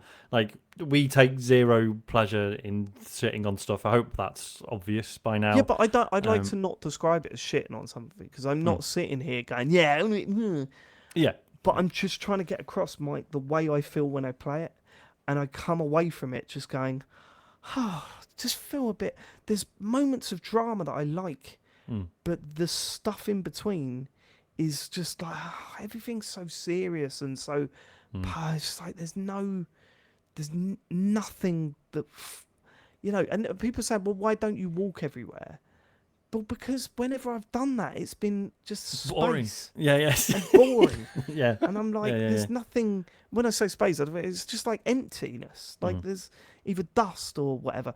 And then I went, do you know what? I'm going to build an outpost. I'm going to fucking go for it. I'm going to build an outpost. I started building an outpost on this. I picked a random planet in a random solar system. I started building an outpost. I was getting into it. And I went, shit. I ran out of materials. There's loads of materials on this planet. I'm going to go hunting.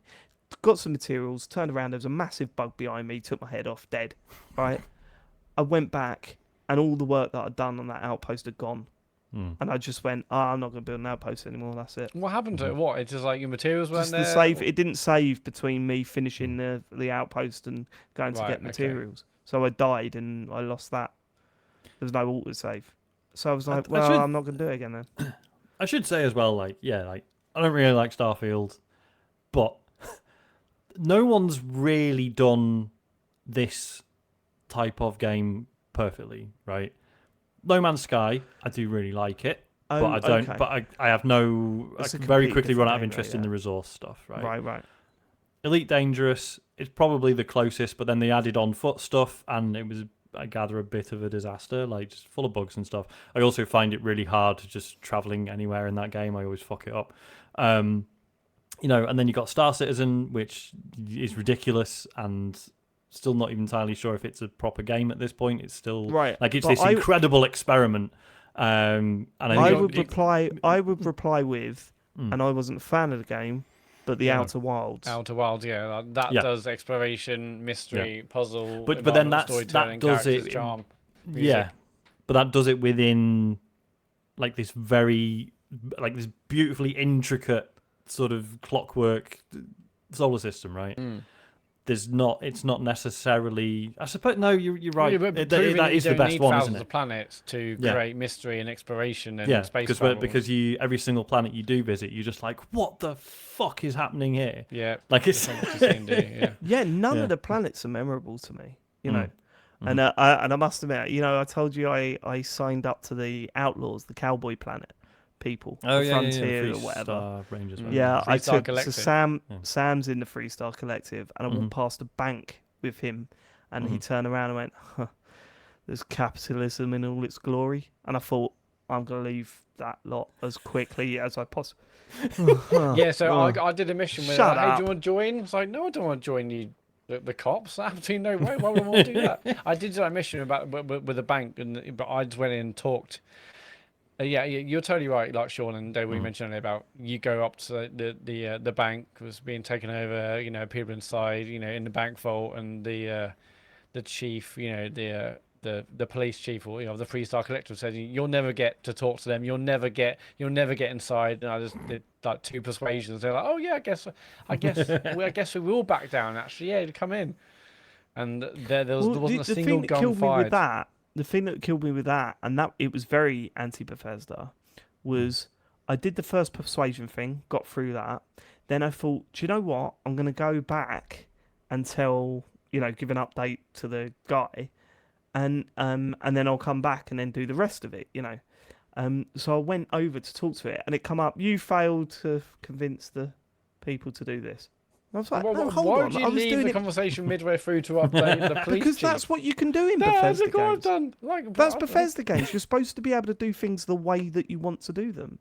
And it's not supposed to have that, like that switch of, now you've lost it. Like, I that's just not carried what on those with games are persuading. about.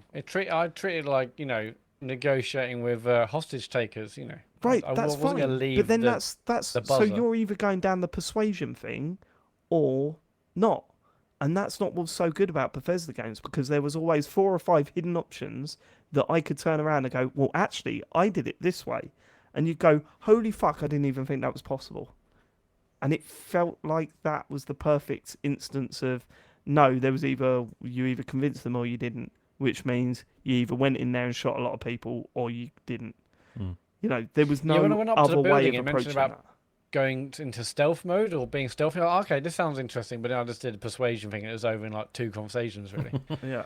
But I wasn't going to join the Freestyle Collective, like police. No way. I was like, I got it as far as them saying join. I was like, you know what, I'm busy with other things, mate. So before we move on, because we've spoken about Starfield for far too long again, where are you up to in the main story without spoiling it, Matt? What are you? Have you been attacked yet? That's a nice way of saying it? No. Okay. Oh, you're still okay. Yeah. I'm still. I've been doing some side missions. I did like a couple more of the main missions that I hadn't done last week. So I've got like. Have you done the stuff on Neon yet, where you go into the nightclub and that? But I was already in Neon anyway, doing side missions and stuff. That nightclub is, as Sean said, one of the worst nightclubs I've ever seen in a video game. Especially when you compare that to Cyberpunk, yeah. Yeah. There's this amazing thing in there where you go to the bar and the barman's like, "Do you want drugs?" And you go, "What's that, mate? Do you want drugs?" Now I'm role playing as Esbab, the striking. The footballer was from he cryo Minty frozen Biscuit. for 1,000 years? And Well, then... we've always said that Esbab has drug issues, and in like half time in pro clubs, he's never been tested. He's never been tested. So when he said, "Do you want drugs?" I was like, "Yeah, go on then." And they said, "Yes, please." Okay, well, here's the drugs. You can't take them in the club. What? I was like, okay, all right, I'll have them. So I went upstairs to the VIP bit, and then it said, "Well, we're going to take your drugs off you, and here's a fine." And I went, "What? I looked around and went, there's no security around me, so why has that happened? So then I went back down and bought more drugs. And then I went, well, this time I'm going to the toilet. So I went into the toilet, shut the door in the cubicle, took the drugs. It made the screen go a bit wobbly. I opened the cubicle door and went, oh, can't wait to see what happens now. And then it come up, the drugs wore off. So that's it, is it? That's it. Is that what it's like? And, Clearly I haven't missed out in real life. The idea is you're supposed to, right, collect the drugs and then fly to another place where the drugs don't exist and sell them for a ridiculous price. Right, and then you've got the risk of being avoiding scanned the scan and everything, contraband, and getting away and being a drug dealer in space. I think that's the idea. But instead, I thought, well, no one's going to buy this. It lasts for like 2 seconds. And shittest drug ever. Rubbish. I won't go back. And not only that, what makes it worse is now every time I talk to that barman, he's like, yeah, you're the drug guy, right? And I'm like, no, I just want yes, I see know. what it was like. Yeah. Even with all that, and I'm enjoying it. I can't wait to play. There was a bug in that as well, Sean, where I walked into the nightclub and everyone just decided to run around aimlessly. I remember. That video was so good. bizarre. That was so weird. I've also, speaking of the nightclub, I've lost count now of the amount of times where I've like seen a doorway that's like restricted access, staff only, or whatever, and I've walked in, and not only does no one give a shit, but there are characters in there that like you need to talk to for side quests and stuff. But no one gives a fuck. Well, they've got sat in a job, Sean. I just wish, Matt, I wish you could explain what you're enjoying. Yeah, I mean, the thing is, I can't argue about any of the things you've even said, like last week, but for whatever reason, the loop of getting a mission, doing it, seeing the environments, talking to people is enough, and I'm enjoying it. It's kind of satisfying. Something, I know it's not blowing anything away, it doesn't look great, all the issues we mentioned, but for whatever reason, I'm enjoying the loop of doing the mission and exploring and traveling. And I've even is there no part of you that's like, oh, I thought it was going to be a bit more than this? Yes, but that's not enough to stop me playing. I don't know. I mean, yes, I did expect more, but for whatever reason, it's got its hooks into me loop-wise. And yes, I've been got used to having to bloody like fast travel or jump to like outside the planet, then fast travel into the planet from outside, which I think is madness. But I've even got used to that. I don't know. I mean, the incumbent does my nut in, but for whatever reason, I just want to play it, and it's not doing anything too spectacular, but I'm really enjoying what it is doing. All right. That's the Starfield chat done for this week. Sean, you deleted it, so you better have played something else, boy. Deleted what? Starfield. Oh, see. Yeah. Sorry, I thought you meant like I'd done something with the dock then. I was like, well, I haven't deleted anything. Wait, Matt, that probably sounded like an old man there. Sean is. That's the most old man Sean's ever. Deleted what? What are you talking about? What is Right, let's talk about a proper fucking computer game. Arcade Paradise. What a game. Bloody hell. Yes. Yes? I'm, without spoiling it, the story has reached a conclusion, but there's one more thing for me to do. I think you probably know what I mean, Dave. So you did the box thing. Yes. That's great. So good. I mean, it goes on for a little bit too long, but it is great. Yeah. Because I don't want to like repeat everything Dave already said. I can't believe this game isn't bigger than it is. Because the fact that it, like, I think, I was sort of dimly aware that it came out last year and heard some good impressions, but this must have done well on Game Pass. I really hope it has, because it deserves the awareness. It's so fucking good, isn't it? It's so fucking good. Yeah. Obviously, my limited attention span is perfect for it because it's a game with 30 odd other games within it. There's some of them that I really don't like. It's sort of being sort of towards the very end of the game, and it's like, oh man, you've got like you can get all the most like expensive cabinets. Here's Frogger. I'm like, right. I don't. Stuff like that. That Frogger game is quite fucking addictive though, because it's not the game itself; it's the goals on it. it's like, Okay, okay. I've not had a look at the goals, to be fair. Yeah, they're good. But yeah, just the fact that you are rewarded for, like, obviously there's the goals specifically, but just the time you spend on a machine makes it more popular, makes it generate more money. So it's cool because it sort of reinforces your favourites, doesn't it? Because it's like you go to your favourite machine, fuck yeah, there's 250 quid in it, and I'm going to play it because it's mint. It's like it's a good feeling. It's interesting because it's like we've had feedback saying, I tried it and the busy work like pissed me off. I didn't mind the busy work, but it's interesting because you play a game like this and it's all these little tasks. You're doing the laundry, picking up bits of chewing gum, and collecting money from everything and picking up rubbish, and you're like, this is sort of weirdly satisfying. And then sort of by sort of hour 5, it's like, you unlock the ability to sort of bypass some of that stuff, don't you? And you sort of think like, well, which is it? Like, am I supposed to enjoy doing this stuff or not? Right? It's like I'm supposed to enjoy it, but then also I'm supposed to be like, oh, good, I don't have to do it anymore. But it's just, it gives you that freedom to manage your fatigue over certain activities, doesn't it? It's like, well, yeah, totally, yeah. It's like, yeah, I'm sort of done with picking up litter, so now I will buy the thing that means that I have to pick up so much litter anymore. Like we were chatting. I was chatting to someone about it, and they said, I got the digital lock for the safe. Oh, thank God. And I'm like, oh really? I didn't really care about that. That was fine. Like that mini game was fine. I was like, no, I was doing my nutting. It's like, well, you paid your way out of it. Fine, that's good. Yeah, that's just it. It allows you to alleviate the bits that are bothering you. So you bought the assistant manager then, did you? No, not yet. I'm saving up. Really? That's a big moment in the game. Yes, I can imagine. Yeah, that's huge. But also, it takes you a couple of days to remember. You go to the hoppers and go, I must have cleaned it. Oh no, that's right. Yeah. And the story's genuinely pretty good. Yeah. Like, again, don't want to spoil it. I like bit cartoony, isn't it? Bit like it is over character. Yeah, but it's great. But I can't say without spoiling it. I like where it landed at the end. It's just really fucking good. Loads of the arcades are really good in their own right. Which ones are your favourites? Blockchain's really good. Don't sample that out of context, please. Yeah. Just a really interesting puzzle game. Like I can't believe it isn't nicked from something else as far as I'm aware. Because a lot of the games are, which is fair enough. They're all, a lot of them are sort of homages to like famous games. And then Knees and Knuckles?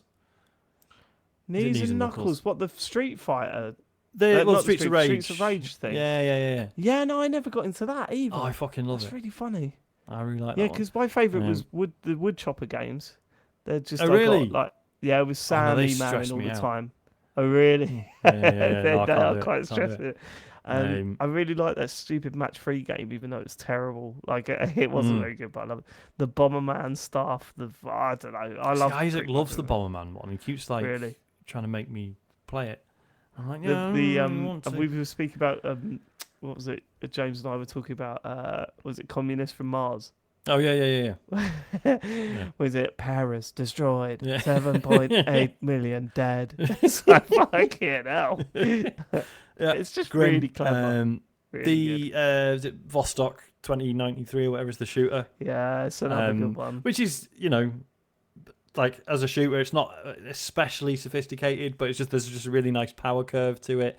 Like the fact that once you got a few of the right upgrades, you're like, this is amazing. I'm just tearing through everything now. This is great. Have you bought any of the DLC ones? Yes, I bought the pinball table, which is slightly disappointing. But it's the viewing angle sort of kills it for me. I just prefer a bit more of a top-down view. It didn't feel like it didn't feel right. But I didn't really care. It was, was it, £1 or something? Well, this is it. And having not got the game through my subscription fee, it's not free, guys. I had no issue with paying a few quid for something. So I got that Empathy. Have you seen that? Oh, right. What was that? It's like the really sort of spooky, sort of alien-looking cabinet that just has these 2 handles. And it's like, I can't tell if I think it's supposed to be like a piss take of an art game, basically. Right. Because basically all you're doing is, basically it's this guy walking up a hill and it's just constantly playing this like sort of weird, sort of discordant like noise in the background. And so basically all you're doing is on the triggers just going left, right, left, right, left, right, left, right, left, right, right to make him walk up this hill. And if you stop, he starts falling down. And occasionally this sort of thing sort of appears at the side of the screen and like tries to shoot you, and you have to sort of dodge that. And basically he's just having these little thoughts as he goes. He's like questioning the nature of his reality, and having a little breakdown as he goes. So yeah, I think it's supposed to be like a piss take of I quite like that. art games. Yeah, so yeah, I really fucking loved it. It was really amazing because Isaac really got into it as well. And like it was really nice because it's the sort of game because he's sort of getting there with first person controls, not enough to play a shooter, and I probably wouldn't want him to anyway at his age, but so it's like it's a perfect game for him to be able to just practice looking around and moving around and doing stuff. And yeah, like him sort of learning that he's got the freedom to just like play one game for 2 seconds and be like, actually, I don't really like this, try something else. And yeah, and sort of towards the end, he was like really into the story. And like he was like properly emotional by the end of it, and it was like really like it was so amazing to sort of have that experience with him. Yeah. So Harry, got well into it. He built his own. He built his own arcade, and it was great seeing him sort of compare his to mine, and do similar things, and that was great. Yeah, I've developed a weird habit of like trying to group together the cabinets that are like the same like physical builds, like shape and stuff. Which doesn't, that gameplay wise doesn't make any sense because you're supposed to try and put like the really popular cabinets with the less popular ones, and that sort of has an effect. But yeah, really good. I would say I hope that there's an Arcade Paradise 2 on a bigger scale with a bigger budget. Yes. Yeah. Because the thing like doing another story set in another part of town or whatever, and the place getting much bigger just seems really exciting to me. I think there's more. It was cool as well because like it made me think a lot about like the way the arcade club has grown over the years, right? So yeah, there's still just 2 of them. I think there's one in Sheffield and then one in, is it Sheffield or Leeds, Matt? I can't remember. One of those. Well, there's arcade clubs in Leeds because it's Leeds, right? Just outside town. There's Bury, obviously. And then so I go to the Bury one, and like because obviously in arcade club, as you start doing better and better, you start expanding the arcade. And yeah, like every time I've been to arcade club in Bury, they've like taken over another floor, or they've built like a new bit, and it's just like, yeah, this is what it's like. Maybe I should run an arcade because it seems like a really good laugh. Yeah, I absolutely adored it. Oh, I'm glad you liked it. I think I'd get more time out of it if I played it on Switch, but then it's obviously part of the Game Pass. Yeah, because I did. Blue Lou in the chat says there's one in Blackpool as well. That'd be cool. But yeah, I did consider because there was like Steam codes for it were going for like £2 or something a few weeks ago. So playing it on the deck would have been amazing, but yeah, more than happy to play it on the Xbox. Is this the kind of game that will benefit from big screen, good sound system, or does it? No, it would be fine if it runs in terms of frame rate on the Switch. Get it on the Switch. Yeah, you'd be fine.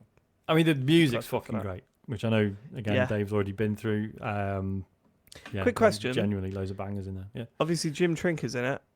Playing the DJ. Right. I was trying to because I heard the voice and I remember thinking like, and I know it's someone we know, but I couldn't remember who it was. But yeah. Fix the toilet again. Oh yeah. Is that Jim Trinker doing an American accent? Ooh, okay. I think it might be. Okay, I'll have a listen. Yeah, I've not had the balls to ask him yet, but I think it might be. Good game, brilliant game. Very good game. Last game to talk one about this week is Chants of Sennaar. So this was one that I just sort of became aware that people were bigging it up as like a cool puzzle game with some weird language stuff. So, Matt, have you just copied that to Google it? Yeah. Of course. Fair enough. So I'm doing the same. So I streamed a bit of this last week and ended up, I did a stream where I just played like a bunch of indie stuff, and this ended up becoming... you streaming this, yeah. Yeah, this ended up sort of becoming like the main thing. Basically, the setup is you're this like monk and you've arrived at what appears to be the Tower of Babel. And you are Babel, and you're working your way up it. But in order to do so, there's all these other monks that live there, and there's like guards and all these other people that live on the various layers of this tower. I'm still like super early on in this, but basically the idea is that every floor, everyone speaks a different language, right? So Yeah. you first get to basically you're speaking to the people there, and they're saying stuff, and their language will appear as like a series of like pictograms, glyphs, whatever you want to call them, symbols. And initially you don't know what they're saying, right? And you have to piece it together. And it kind of, so there's like puzzles like in the world, and then overlaid on top of that is this language stuff. So it starts out like the introduction is really gentle. If you're listening to this and thinking that sounds like a pain in the arse, it's really not. Like it's very accessible the way they've done it. So the first bit, there's like this puzzle where there's a series of waterways and switches that open and close gates and allow access for you, and there's this like other guy who's on the other side of a fence, right? So you sort of very like he speaks first in just like 3 symbols, and then you're sort of like, well, my only option is to pull this lever, right? So you pull the lever, and then he moves across, and then he says something else which is the same, but like the first symbol is different. So you're like, oh right. Shit, so this is like, you open, like you help me, and then you help yourself or whatever, right? Like, do you know what I mean? So you're logically working out what these symbols mean. What's cool is, as you are working it out, you can basically, you press Y, you pull up this menu, and it's like, here's all the symbols you've seen so far. You can just type in what you think they mean. Oh, that's cool. Yeah, and it like assigns it as like a temporary word, so that does it come up when they say it though, or does it still show the symbol? It comes up. So it comes up, amazing. Yeah. So the symbols come up, but then it'll be like, here's what you've typed in as these words. Oh, I love that. Yeah, and then once you reach a certain point, your guy will like get this little notebook out, and he'll like draw like a series of pictures, and it'll basically be a series of pictures that essentially sum up what you've just been through, and each one is a word, right? So say it's like a picture of a guy pointing at you, and then a guy pointing at himself, and then or someone pulling a lever. So you're like, right, I think this symbol means lever, I think this symbol means you, this symbol means me. And if you get them right, it then translates it for you. So even if so say if so there's like a greeting, right? And if you've typed in higher as your translation of it, it will then change it to like hello, right? Which kind of a shame, because I sort of enjoyed like putting my own your sort personal interpretation on it. It seems better. So for it to then go like, no, this is the actual word, actually, maybe. And it's actually hello. Yeah. But I get it, because I'm assuming this gets a lot more complicated. Because so I'm about to go to the second level, and what I've heard is that like the sort of syntax of the language like changes. So the first level is very basic. So it's like like you do this, I love God, I do this. Like it's all very religious. It's all really simple sentences with quite sort of obvious syntax, and apparently that starts to change and gets a bit weird. So you're sort of looking at these symbols and you're picking up on the fact that like, oh yeah, so if it's like this symbol but with this sort of curved bit, that means it's like an object, or this, if it's like an underline, it means it's a verb or whatever. So you start picking up on this stuff, and then you sort of more intuitively, it's not like, oh my god, you learn a fucking language. There's like 27 words I think for the first one you do, so it's not like but again, it's that making you feel smart but without bombarding you. You can sort of brute force it as well, like if you've gone through a section and be like, I haven't assigned any words to any of these, but then when it gives you those drawings to be like, oh no, okay, so we use this symbol, I'm pretty sure we use this symbol to when he did this or this or right, so you can sort of match it up that way as well. I really like it. It's like it was a really fascinating stream. It looks really good. Yeah, so it makes you feel clever, even if they are obviously like there's you have the opportunity to be clever and be right before the game sort of spoon feeds you the solution, right? But then if you haven't grasped it, it sort of gradually gets more and more obvious. So there's that fun of being ahead of the game if you're good enough. There's some stealth in it, which is, I mean, it's this game. Well, this is it. Like, it's really rudimentary. It's not difficult at all. But like to the point of like, well, why even put it in? Developers don't seem to understand that people that don't like stealth really don't like stealth. Yeah. It's not like something like a shooting that No. that you could just kind of go, well, most people just put up with it, Mhm. it's fine. Mm. Stealth's like sad that if people don't like it, like me, Mm. it's kind of like, man, you need to make it as basic and simple as possible. Otherwise, Yeah. I am just not going to engage with this at Yeah. all. It is. And It in is fact- super basic, but as I say, it's Right. to the point that you're like, well, I didn't really add anything either. I was gonna say, I mean, I like stealth, but like it just feels like a game where you can get in a good flow of the story and the way it's carrying forward and the puzzles. For it to flip and say, "Here's a stealth section," just feels like it gets in the way. It's like I don't really need that, but So yeah, I'll see how that develops. Hopefully, it doesn't, and hopefully, it It's doesn't beautiful. appear again. It's a It's beautiful. the really colours, lovely the use looking. of Yeah, the color yeah, palette's yeah. really lovely. Yeah, It looks like a Game Boy game, like a modern Game Boy game. Yeah, it's like each two-tone, floor isn't it? has like a really limited color palette. I'm pretty sure it's. So I've just got to the second floor, and suddenly it's like totally different. Yeah, Nice. really beautiful. So yeah, enjoying the fuck out of that. The I name of think it it's again, on please. everything. Oh, sorry. Okay. You're playing on PC, I guess. I'm playing it on PC, so obviously between actual PC and the Steam Deck. But yeah, I think it's on Switch and Xbox. Good old actual and PC. all That's of my them. favourite. That's my favourite platform. Actual PC. Chants of Sennaar. Sennaar, as it. So yeah, SENNAAR.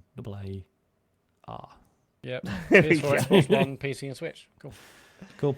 Cool. And that's what we've been playing this week. Should we That answer is questions? Yes. If you want to send us a question, go to tcgs.co/TCGS.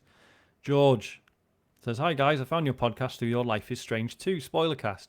I love playing through branching narrative RPGs, Life is Strange / Telltale, Disco Elysium, etc., and then listening to Spoilercast to hear other people's thoughts and choices and possibly hear about paths I didn't discover myself. As a fan of all your previous Spoilercasts, I always hope to see more of them. My question is, do you have any games on the horizon that you're thinking of making a Spoilercast for? I played a game recently called The Council from 2018, which in my opinion is one of the best branching narrative games I've played. Full of murder, mystery, intrigue, historical figures, art, philosophy, and a skills branch that adds more variety to each playthrough. Love the show. All the best." Yeah, It James kills me played with the- and loved The Council. He I did. remember Did he that. finish I it in the end? remember 'Cause talking we about took- it. Yeah, he did. Yeah. No. Oh, I'm yeah, pretty I know sure he he loved did. it. Yeah. Okay, because I remember we Um, talked about... Oh, that Mike, was that... Did I leave the show for a bit when we were midway did, through remember? that? Yeah. No, I remember I Remember? left the show. I just wasn't sure about the Do timing. you remember you left the Um, show because of the baby and that? I know that was 2017 he was born, so Oh, I right. don't know. I remember basically, Um, I played like the first 2 or 3 episodes of The Council and had some issues with it, but broadly really liked it. I can't remember why I fell off it now. I think I remember you talking about it. Yeah.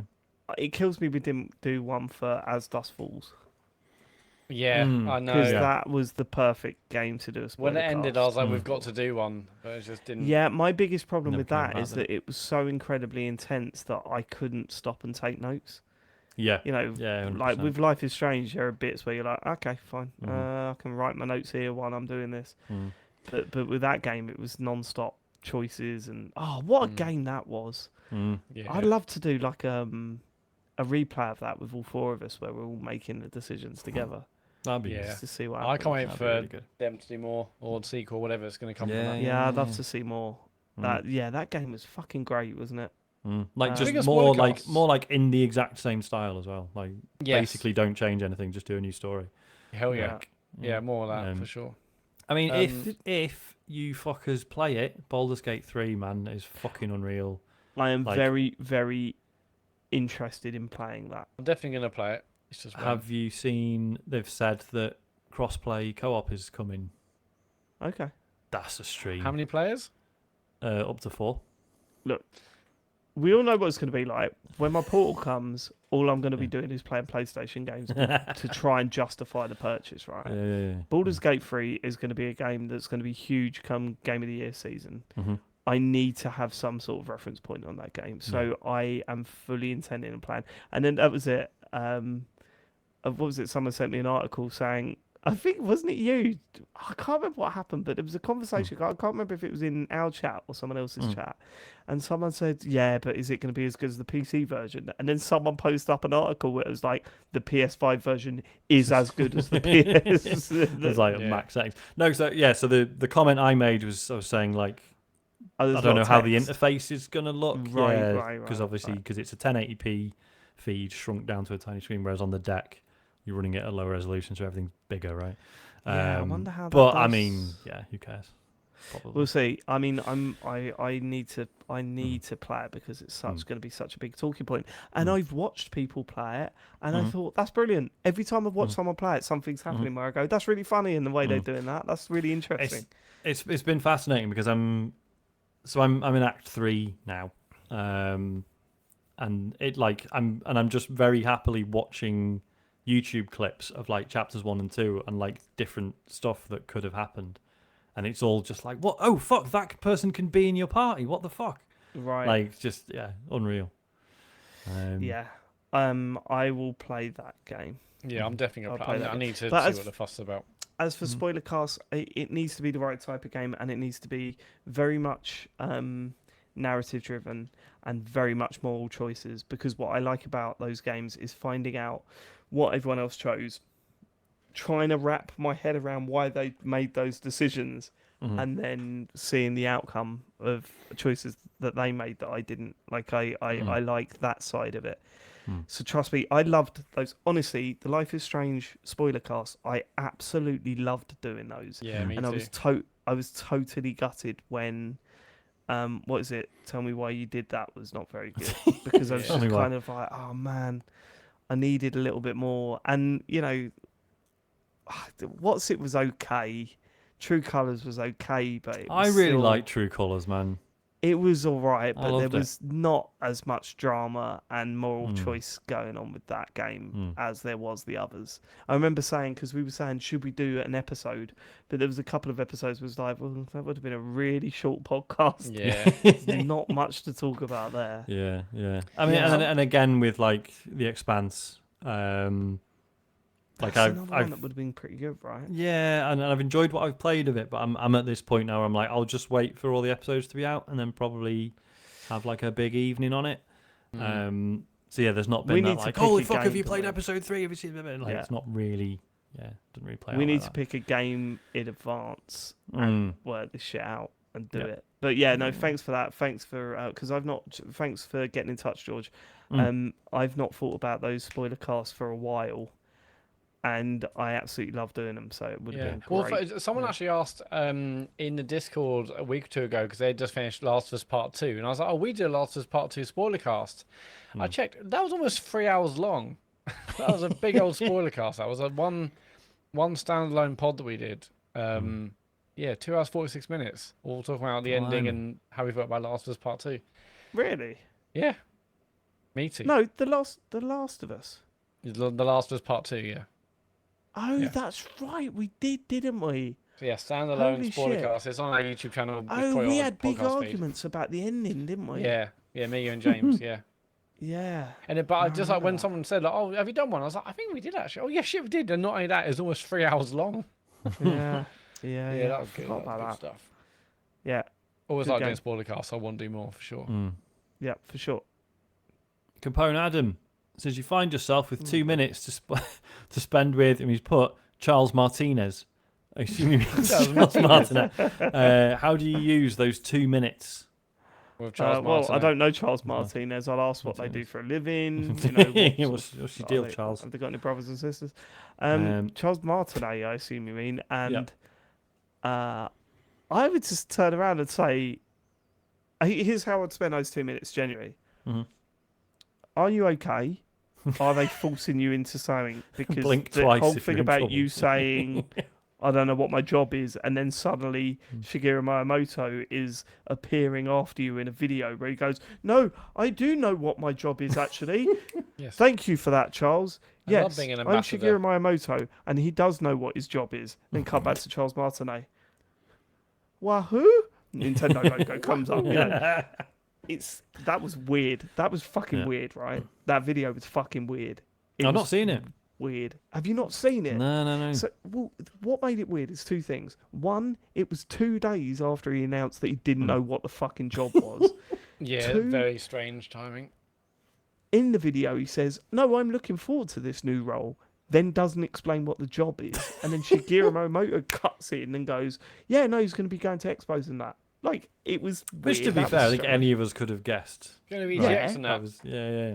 He's clearly confused. Like, he's clearly being pushed out, and there's probably a good reason for it. But I think maybe he's been treated poorly, and that's why all this weird stuff's happening. If I was to meet, do you know what? I take the piss out of Charles Martinet because he is just like the opposite of what I'm like. If I was on those, he's in character 24/7, and he's spending as much of his time trying to make people happy and do as many voices, and he wants to make their time meeting him special. Whereas I like reality. I would like to meet him for him to go, "Do you know what? This is fucking, like, honestly, trying to put up this, like, I'm getting older, and the voice isn't what it was 20 years ago." And I was going to say, yeah, like, I wanna have feel like those my answer for conversations. this is to just be like, Charles, what's it like? right, What's it actually like? you're not going to get an answer to that, though. No. So that's what you've got. So if I was doing that, I would probably sit down and say, "Do you know, you've been a voice for me so important, like, just hearing that voice makes me smile. Hearing your voice makes me smile." I would tell him that, and I would say, "Thank you for the work you've done," because it's, and sort of just, like, I would get him to say shit as Mario. And because I know he'd do it, and he'd be happy to do it, and I'd love him for it. Yeah, I thought about that at first, and I thought that's just such a waste. It's like, hey, well, first I was going to say do impressions of other characters. Like, you've done Mario, sure. Give me your you're version that of You must Sonic. have a guy. repertoire, right? Give me your version of You're- Sonic. Give me a version of You're that. that guy. You're No, the no, one but who I goes, said a bit- who I'd meets a rather band, who meets someone from a band, and going, "Do you know what? I don't actually like your big hit. I like the B side to your third single. That was my favourite. What do you think of that?" Yeah, a You're real that fan. guy, aren't you? Yeah. I'd yeah, actually yeah. rather just spend. I was like, it's just a waste of his spending his time doing impressions for 2 minutes. He must be sick of doing that. I'd rather just say, like, tell me some great stories over the years of you doing, like, the Mario voice, because I he don't must have think other stuff he that is he sick of doesn't it. get a chance to tell because he's just like, I don't- woohoo! I don't think he is sick of it. You look him, and I guarantee you ask, "Oh, tell me the stories about, This is the thing. You watch any interview with Charles Martinet. If you were to go, "Oh, tell me the stories about what it was like," he'll tell you the story about how he got the job, which I've heard 1,000,000,000 times before, and then that's it. And he'll just go, "Yeah, no, I've loved doing it," because he's not gonna I like don't go, want to hear that. "Oh, I was like, tell me a story you haven't told anyone else. Or give me something interesting. yeah, I'm That's not going to do that," because then that just puts me at risk. Yeah, okay, well, For my just doing new impressions then. Go on, you got 30 seconds All right, left. wahoo, Okay, right, next. What you've not answered, Sean? What would you do? No, I would waste it by trying to get him to talk about the reality of being Mario. And I would not get an answer, but, I mean, and then I'd probably at the end, I'll just be like, "Oh, I've got 5 seconds. Quick, do a video selfie for my son." Yeah. Actually, that's the thing. I would tell him, like, "Do you know what, mate? We went to see the Mario movie, and probably my favourite bit was when my child and several others did impressions of you as the film started." Like, do you know what I mean? This is the thing, like, so we get invited to things every now and then. It's rare these days because we're not in touch with PR as much as we used to be. But we do get invited to things. If I was invited to see Charles Martinet, I would 100% want my children to come. Like, that is it. I would want Harry and Charlie to come. 100%. Like, I'd love that so much. To walk into a room with Charles Martinet, with my boys, and watch them react as he does his thing. Oh my God. Like, that's actually making me well up now. Just like the thought of that is like really cool. I remember the last EGX I went to, I asked if I could bring Harry and they said yes.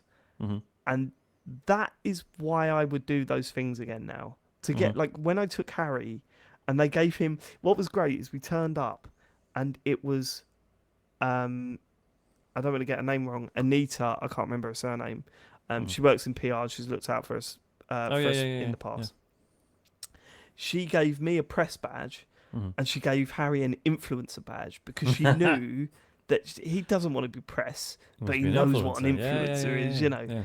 So he was buzzing, you know, and just like that side of the industry and that stuff. I want them to do because like it. I don't want to get like bogged down in the fucking business side. Do you know what I mean? Like that whole we got to go and do this. I want to see it through their eyes again because that's what it's all about. But like Christmas, isn't it? It is like it's less about you, like and Christmas. it's more. It's more about. How old was Harry when you first took him to EGX? So that was 2 years ago. So he would have been. Was it 2 years ago? Or was it 3 years ago? So he would have been either 6 or 7. Yeah. Okay. No, I'm just wondering. And it was worth doing. Yeah, just wondering when Isaac would be the right age. I mean, he'd probably love it now, but I think he'd be a fucking nightmare. Yeah, it'd be a nightmare, but kids are nightmares. Like, just go for it. Who gives a shit? Just what's the worst that can happen? He'll scream a bit, and then that's it, isn't it? And you'll be sitting next to games that you don't want to play, and you'll go. There was a time when I was at EGX going, "Why are you playing Minecraft? Why are you doing that here?" But because that's what he wants to do. You know, it's like his game, and he's playing it in a different setting, and that's cool for him. I don't. If anyone's listening, and you ever get the chance of hooking us up with a meeting with Charles Martinet, please let me know and let me bring my kids. I'd love. Oh my god, oh god, yeah, that'd be amazing. All right, okay, that's it. I'm groveling now on a podcast. Just for my kids, so that's all right. Next. Maria Mendieta says, "Dear TCGS committed podcasters, all of the space talk in the gaming sphere, along with a video of a floating NPC in Starfield, got me thinking about gravity. If there was one day a week in which you were all subject to the floaty movement mechanics of water levels like those in Donkey Kong Country or Super Mario World, which day would you settle on and why? Keep up the unimpeachable work. Sincerely, Maria." It'd be a work day. I was gonna say, it was got to be Mondays, right? So when we do the show and we're all like, "Wah." Oh no, that get annoying. Having to keep the mic close to the mouth. Yeah, that's true. Yeah, James finds that hard enough as it is. Adding anti-gravity in the mix isn't going to help, is it? That's true. That is true. But I was going to say weekend. It needs to be a day where you don't go to the toilet much. So what day do you not go to the toilet much? There isn't a day. Yeah, there isn't. I'm constantly on that bog. That's a good episode title. And fall back the issue. Then we'd have to get a piss bag, wouldn't we? Well, it's not the piss that I'm worried about, Sean. Oh, it's the other. Okay. Yeah, that's going to float up as well, isn't it? Oh no, it won't float up. It's just you that's anti-gravity. Oh, that's all right then, because you could just hold yourself onto it. Yes, if there was one day of the week in which you were all subject to the floaty movement mechanics of water levels. Yeah, I don't know if that extends to things that we expel. I think it will have to. That's assuming anything that exits your body. Yeah, will have the same properties as transitive properties of the Friday. Mine would be Friday. Yeah, Friday for a few reasons. Firstly, it's a little bit more relaxed in the office, so you can just fuck about a little bit more. That's true. Yeah. Secondly, it would be good to get to work. That's why it's best to do it a work day. You could just like float down, like you're not stuck in traffic, you're just floating down. So I suppose, because what Maria's saying is, so it's not just like total anti-gravity. It's like you could swim about. In thin air. Yeah, so getting to work would be fun. And also, I would go to like high streets at 1 o'clock in the morning as people are getting kicked out of nightclubs and just freak people out by just like sort of floating around. They're like, what the fuck is going on here? Then people waking up on Saturday mornings go, is there a guy just like floating around above the fucking... How drunk was I? That's what I'd do. Or you can wear like an angel outfit. Float past. Stop drinking and taking drugs. Yeah, all you could just say was Cupid. It's like fire little arrows onto people. Shooting people with arrows. Where did that concept come from? Right, we need an idea for love. Well, it's just firing arrows at it. That kills people, though, mate. That's been a weapon. They're not arrows. Ones. They're got suckers on the end. It's different. Yeah. They got the suckers on the end. I was thinking, like, but Friday would be annoying if he went for like a drink after work in the pub and he's like, I guess he wouldn't need a seat in a pub on a Friday anymore, Matt. I'm too old for that. Go home. I guess days are gone, mate. I guess it means one less seat in the pub, so you can just float above everyone else. But that's true. Be a bit annoying, wouldn't it? That's true. No, that'd be great, wouldn't it? Well, no, because everyone's having a chat, and you're like, "You right, guys?" It's like, hey. Yeah. Then we go. Oh my god, have you seen Dave? No, This is mad. it will be like if like you're in a car and there's like all the car seats taken. There's like great conversation in the back, but you're in the passenger seat. You're like, oh yeah, what's that? What are you like that? Yeah, But it'd you're be like quite you're part annoying of everyone else. Yeah, after a bit. out of the Yeah. conversation. Forget that. Oh, I've got a feeling people find you annoying regardless of floating around, Matt, when you're in the pub. I mean, they probably do, but Harsh. I'd rather also be sat on a bench being annoying than floating above them. Oh, fair point. As a side note, if you're the person who thinks it's funny to message us pretending to be Maria Mendieta, there's a number of tells you're not as clever as you think. Like Yeah. the name spelling. was yeah, wrong. Yeah, come that's on, you thing number idiots. one. But an to- interesting point being raised about whether Maria Mendieta was real. I Yes. think that's all. That's up for discussion. But at least this one spells their name correctly. So Yeah. good Yeah, attempt. that's the bit one of we're a going to go giveaway. with. Yeah. Nathan says it's karaoke night at TCGS Towers. What are you singing? Oh, good question. Oh, Matt. I mean, because what are we you talked going about for? this I in don't really Sheffield, have a didn't we? karaoke song because I haven't done it enough and I haven't got a good enough voice. So Here's the That thing. doesn't matter, does it? If you want to go down well at karaoke, yeah, you don't need a good voice. That's fine. Sing a song that people know. Like seriously, sing a song that people know. Because I've done karaoke and done Queens of the Stone Age songs, and it's gone yeah. down terribly. Really? Because as though I love singing them, no one fucking knows them in the pub, so no one gives a shit, and you feel terrible. Like my other I think one you just is need better mates. You'd be all right with us if you did, No, if you did yeah, Queens but- of Stone Age with us. I'd be like, yeah. yeah, that's fine. But I'm talking about in a pub full of people. Like Oh, you're not mates right. with everyone. Okay. No, I'm So, thinking like- like a proper sort of No, we're not talking a karaoke booth. booth. Okay. Well, I talking- think it we're has to talking a pub be here. Oasis, Don't Look Back in Anger then. That's a very good one. Classic. Yeah, wonderful. It's, You I know can't the go wrong with words. Oasis. It's a great song. You don't have to be a great singer to sing it. It's just a good one, isn't it? See, I would say Silver Lady by David Soul because it's a song that people don't know, but by about 2 seconds in, everyone can sing along. It's a real catch. It's one of those. So come on, Silver Lady, take my word. It's so fucking good. I would have to say, oh god, there's so many. There's like every Blur song would be decent. Yeah, Oasis is a good shout. I was going to say it's got to be Bright Radio. Side. It's got to be Radiohead for me, right?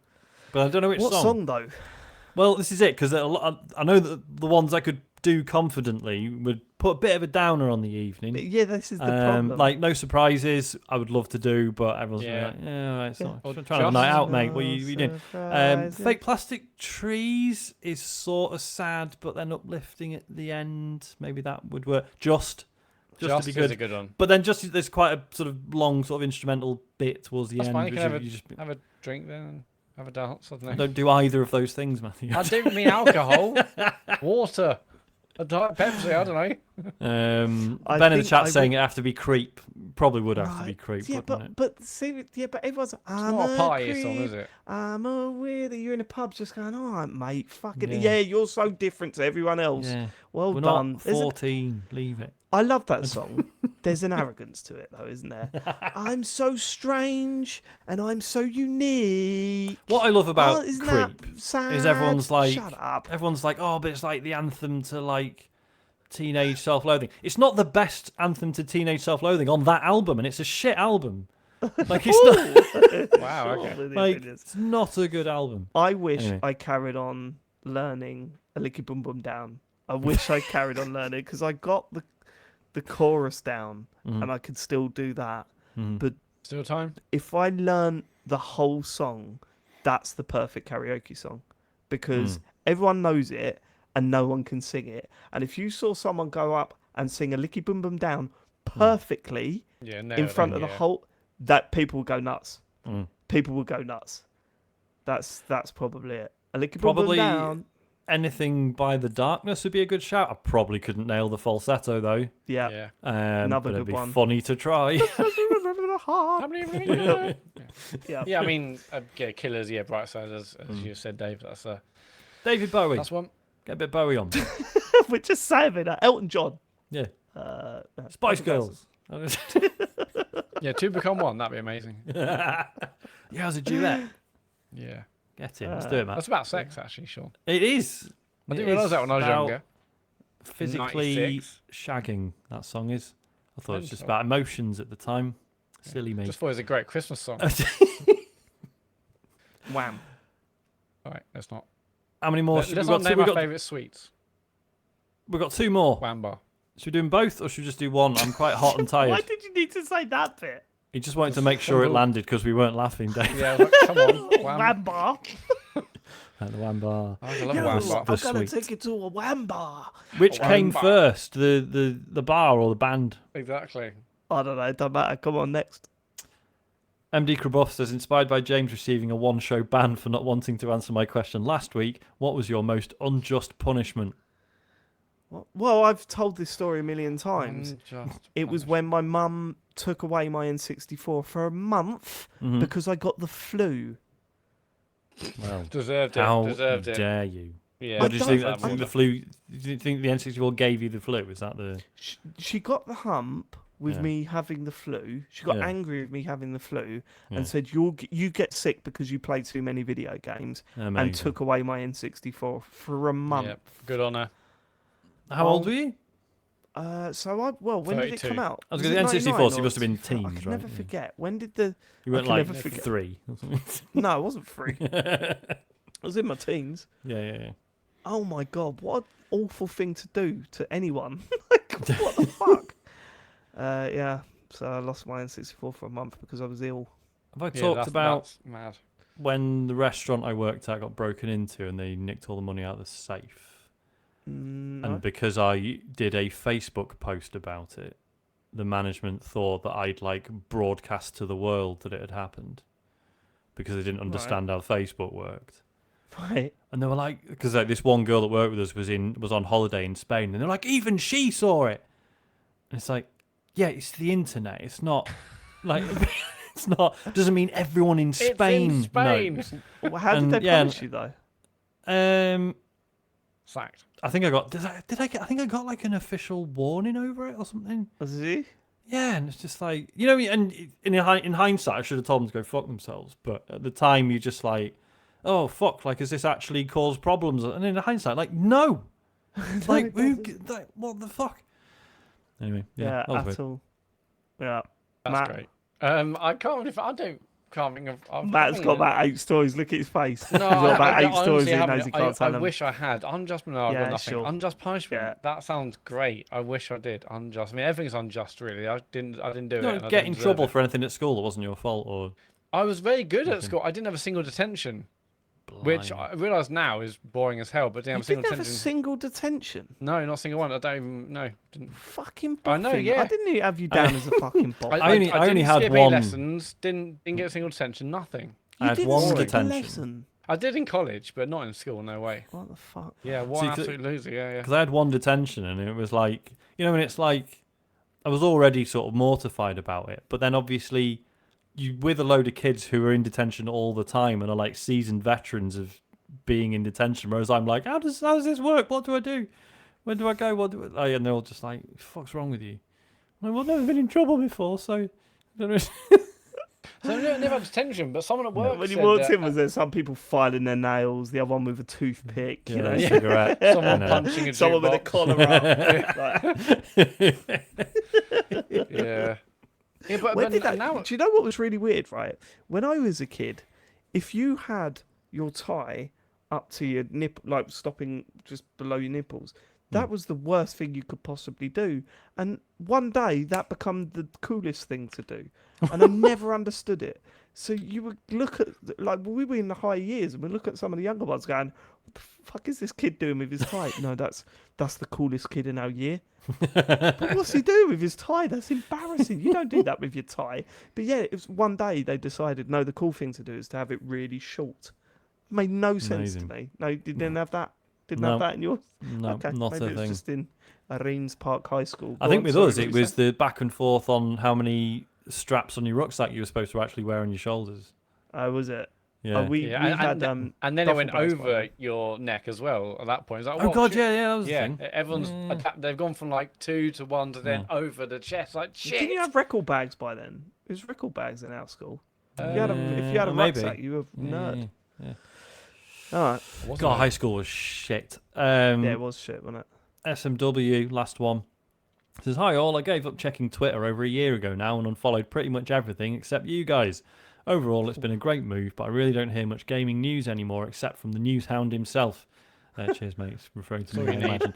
I used to like reading Eurogamer, but I feel like it's not really what it used to be. Well, that's where we get most of our news. So, You're still reading it. do you guys have any good recommendations for gaming websites, newsletters, Reddit groups, etc., that do consistent news updates without the negativity of Twitter? Loving the show as always. Cheers, SMW. That's tough, isn't it? I found myself falling out of love with gaming news. I feel a bit of a nomad for that. I've not found a place to regularly visit for gaming news, and the places that I used to go to, say for example Giant Bomb Podcasting, it's all that American video game podcasting has become so incredibly negative in my opinion that I'm really finding it hard to listen to. There are exceptions. The Player One podcast, for example, if you're looking for a more positive video game podcast. Didn't they hate Starfield as well? I've not listened to it properly yet. James Some of them did, clip. but not all of them. Okay. Cool. But like in terms of news and that, I've not found a place myself. So I'm interested to hear what your answers are to this. Same, to be honest. I mean, because we're lucky/unlucky in that, like, I could delete all of my social media. I would still get various people sending me links to news, like gaming news stuff, via WhatsApp, no matter what. Yeah, you're right. Yeah. So that's how I get by if I don't fancy checking social media very much. I just had a thought. Hmm? So for me, the person that sends me the most video game news links is James Farley. Yeah. That's bad, isn't it? It's, he's your only lens on the world. He's the newsman now. He's He's the delivering the newsman news in my life. wherever we go. Yeah. Shit. Yeah. What if he gets like really big? Like if how everyone's like this, but then all of a sudden, like, because again, I'm referencing it. I know it sounds really bad. Our listening figures are insane at the moment. What if he becomes like massive in the world of video game news? Well, because I don't know, because not many other Becomes the podcasts. British Jeff Keighley. Not many. Or the new Nobelian. I don't know of many other podcasts that have a news section. Like, so I listen to Remap, and they like, if there's a big story in 1 week, they might talk about it, but they don't cover news like the way we do. And I don't know anyone that does. Maybe a good reason. Maybe we should just stop. Yeah, maybe. Like, why are we doing this? It's out of date by the time you talk about it. Too old We school. were burnt by that before. Yeah. Yes, we have. I mean, I don't go to one place. I do use social media. Like, just I go onto it. Like, everyone's suddenly talking about a thing, and that's it, really. I do go on Eurogamer, but I just look at the headlines and then move off. And yeah, the odd podcast here and there, but it's mostly the news breaking on Twitter. That's where I get it from a wide number of places. I should say, Ryan like, C. Sorry, Ryan C in the chat is recommending VGC, Video Game Chronicle, which has some, not friends of the show, but people we know of. That's fair, isn't it? So, yeah, maybe that's a good shout. Maybe I need to start regularly visiting that website. I was going to say the gamesindustry.biz podcast as well is really, really good. It's quite dry, as you might expect, but they fucking know what they're talking about in a way that I don't think anyone else does. Right. Yeah. I thought you were going to say they know what they're talking about in a way. In a way. Unlike us. Who's going to stop that? Yeah. Oh, Chris in the chat is pointing out Time Extension. Very good website. Obviously, mostly covering retro stuff, but as a result, they cover like loads of sort of interesting like mod scene stuff and like fan conversions and yeah. Yeah, I mean, I talk about it a lot, but I don't actually have time to listen to Kind of Funny anymore. But they do like Kind of Funny Games Daily, where literally every day they're like half an hour like news show. But I just haven't listened to it for ages because I don't have the time. I can't listen to that. Like comes to poor, most of my listening is now just football podcasts and a bit of music. I don't really have the time to squeeze in more gaming stuff. It's tough, isn't it? Because I can see why people would assume that we, as video games podcasters, would have like a proper ear to the ground on this stuff. Whereas actually, because we do our own show, I don't listen to many other gaming shows. We are the news. Yeah, we are. Yeah, we make the news, mate. We are the news. Yeah, it's weird. It affects what I choose to look at in my spare time. Do you know what I mean? Yep. Oh yeah. That's it. Socials, Matthew. Yes, no Sean stream this Thursday, but Friday James will be back. He promises me to play more Star Trek Resurgence.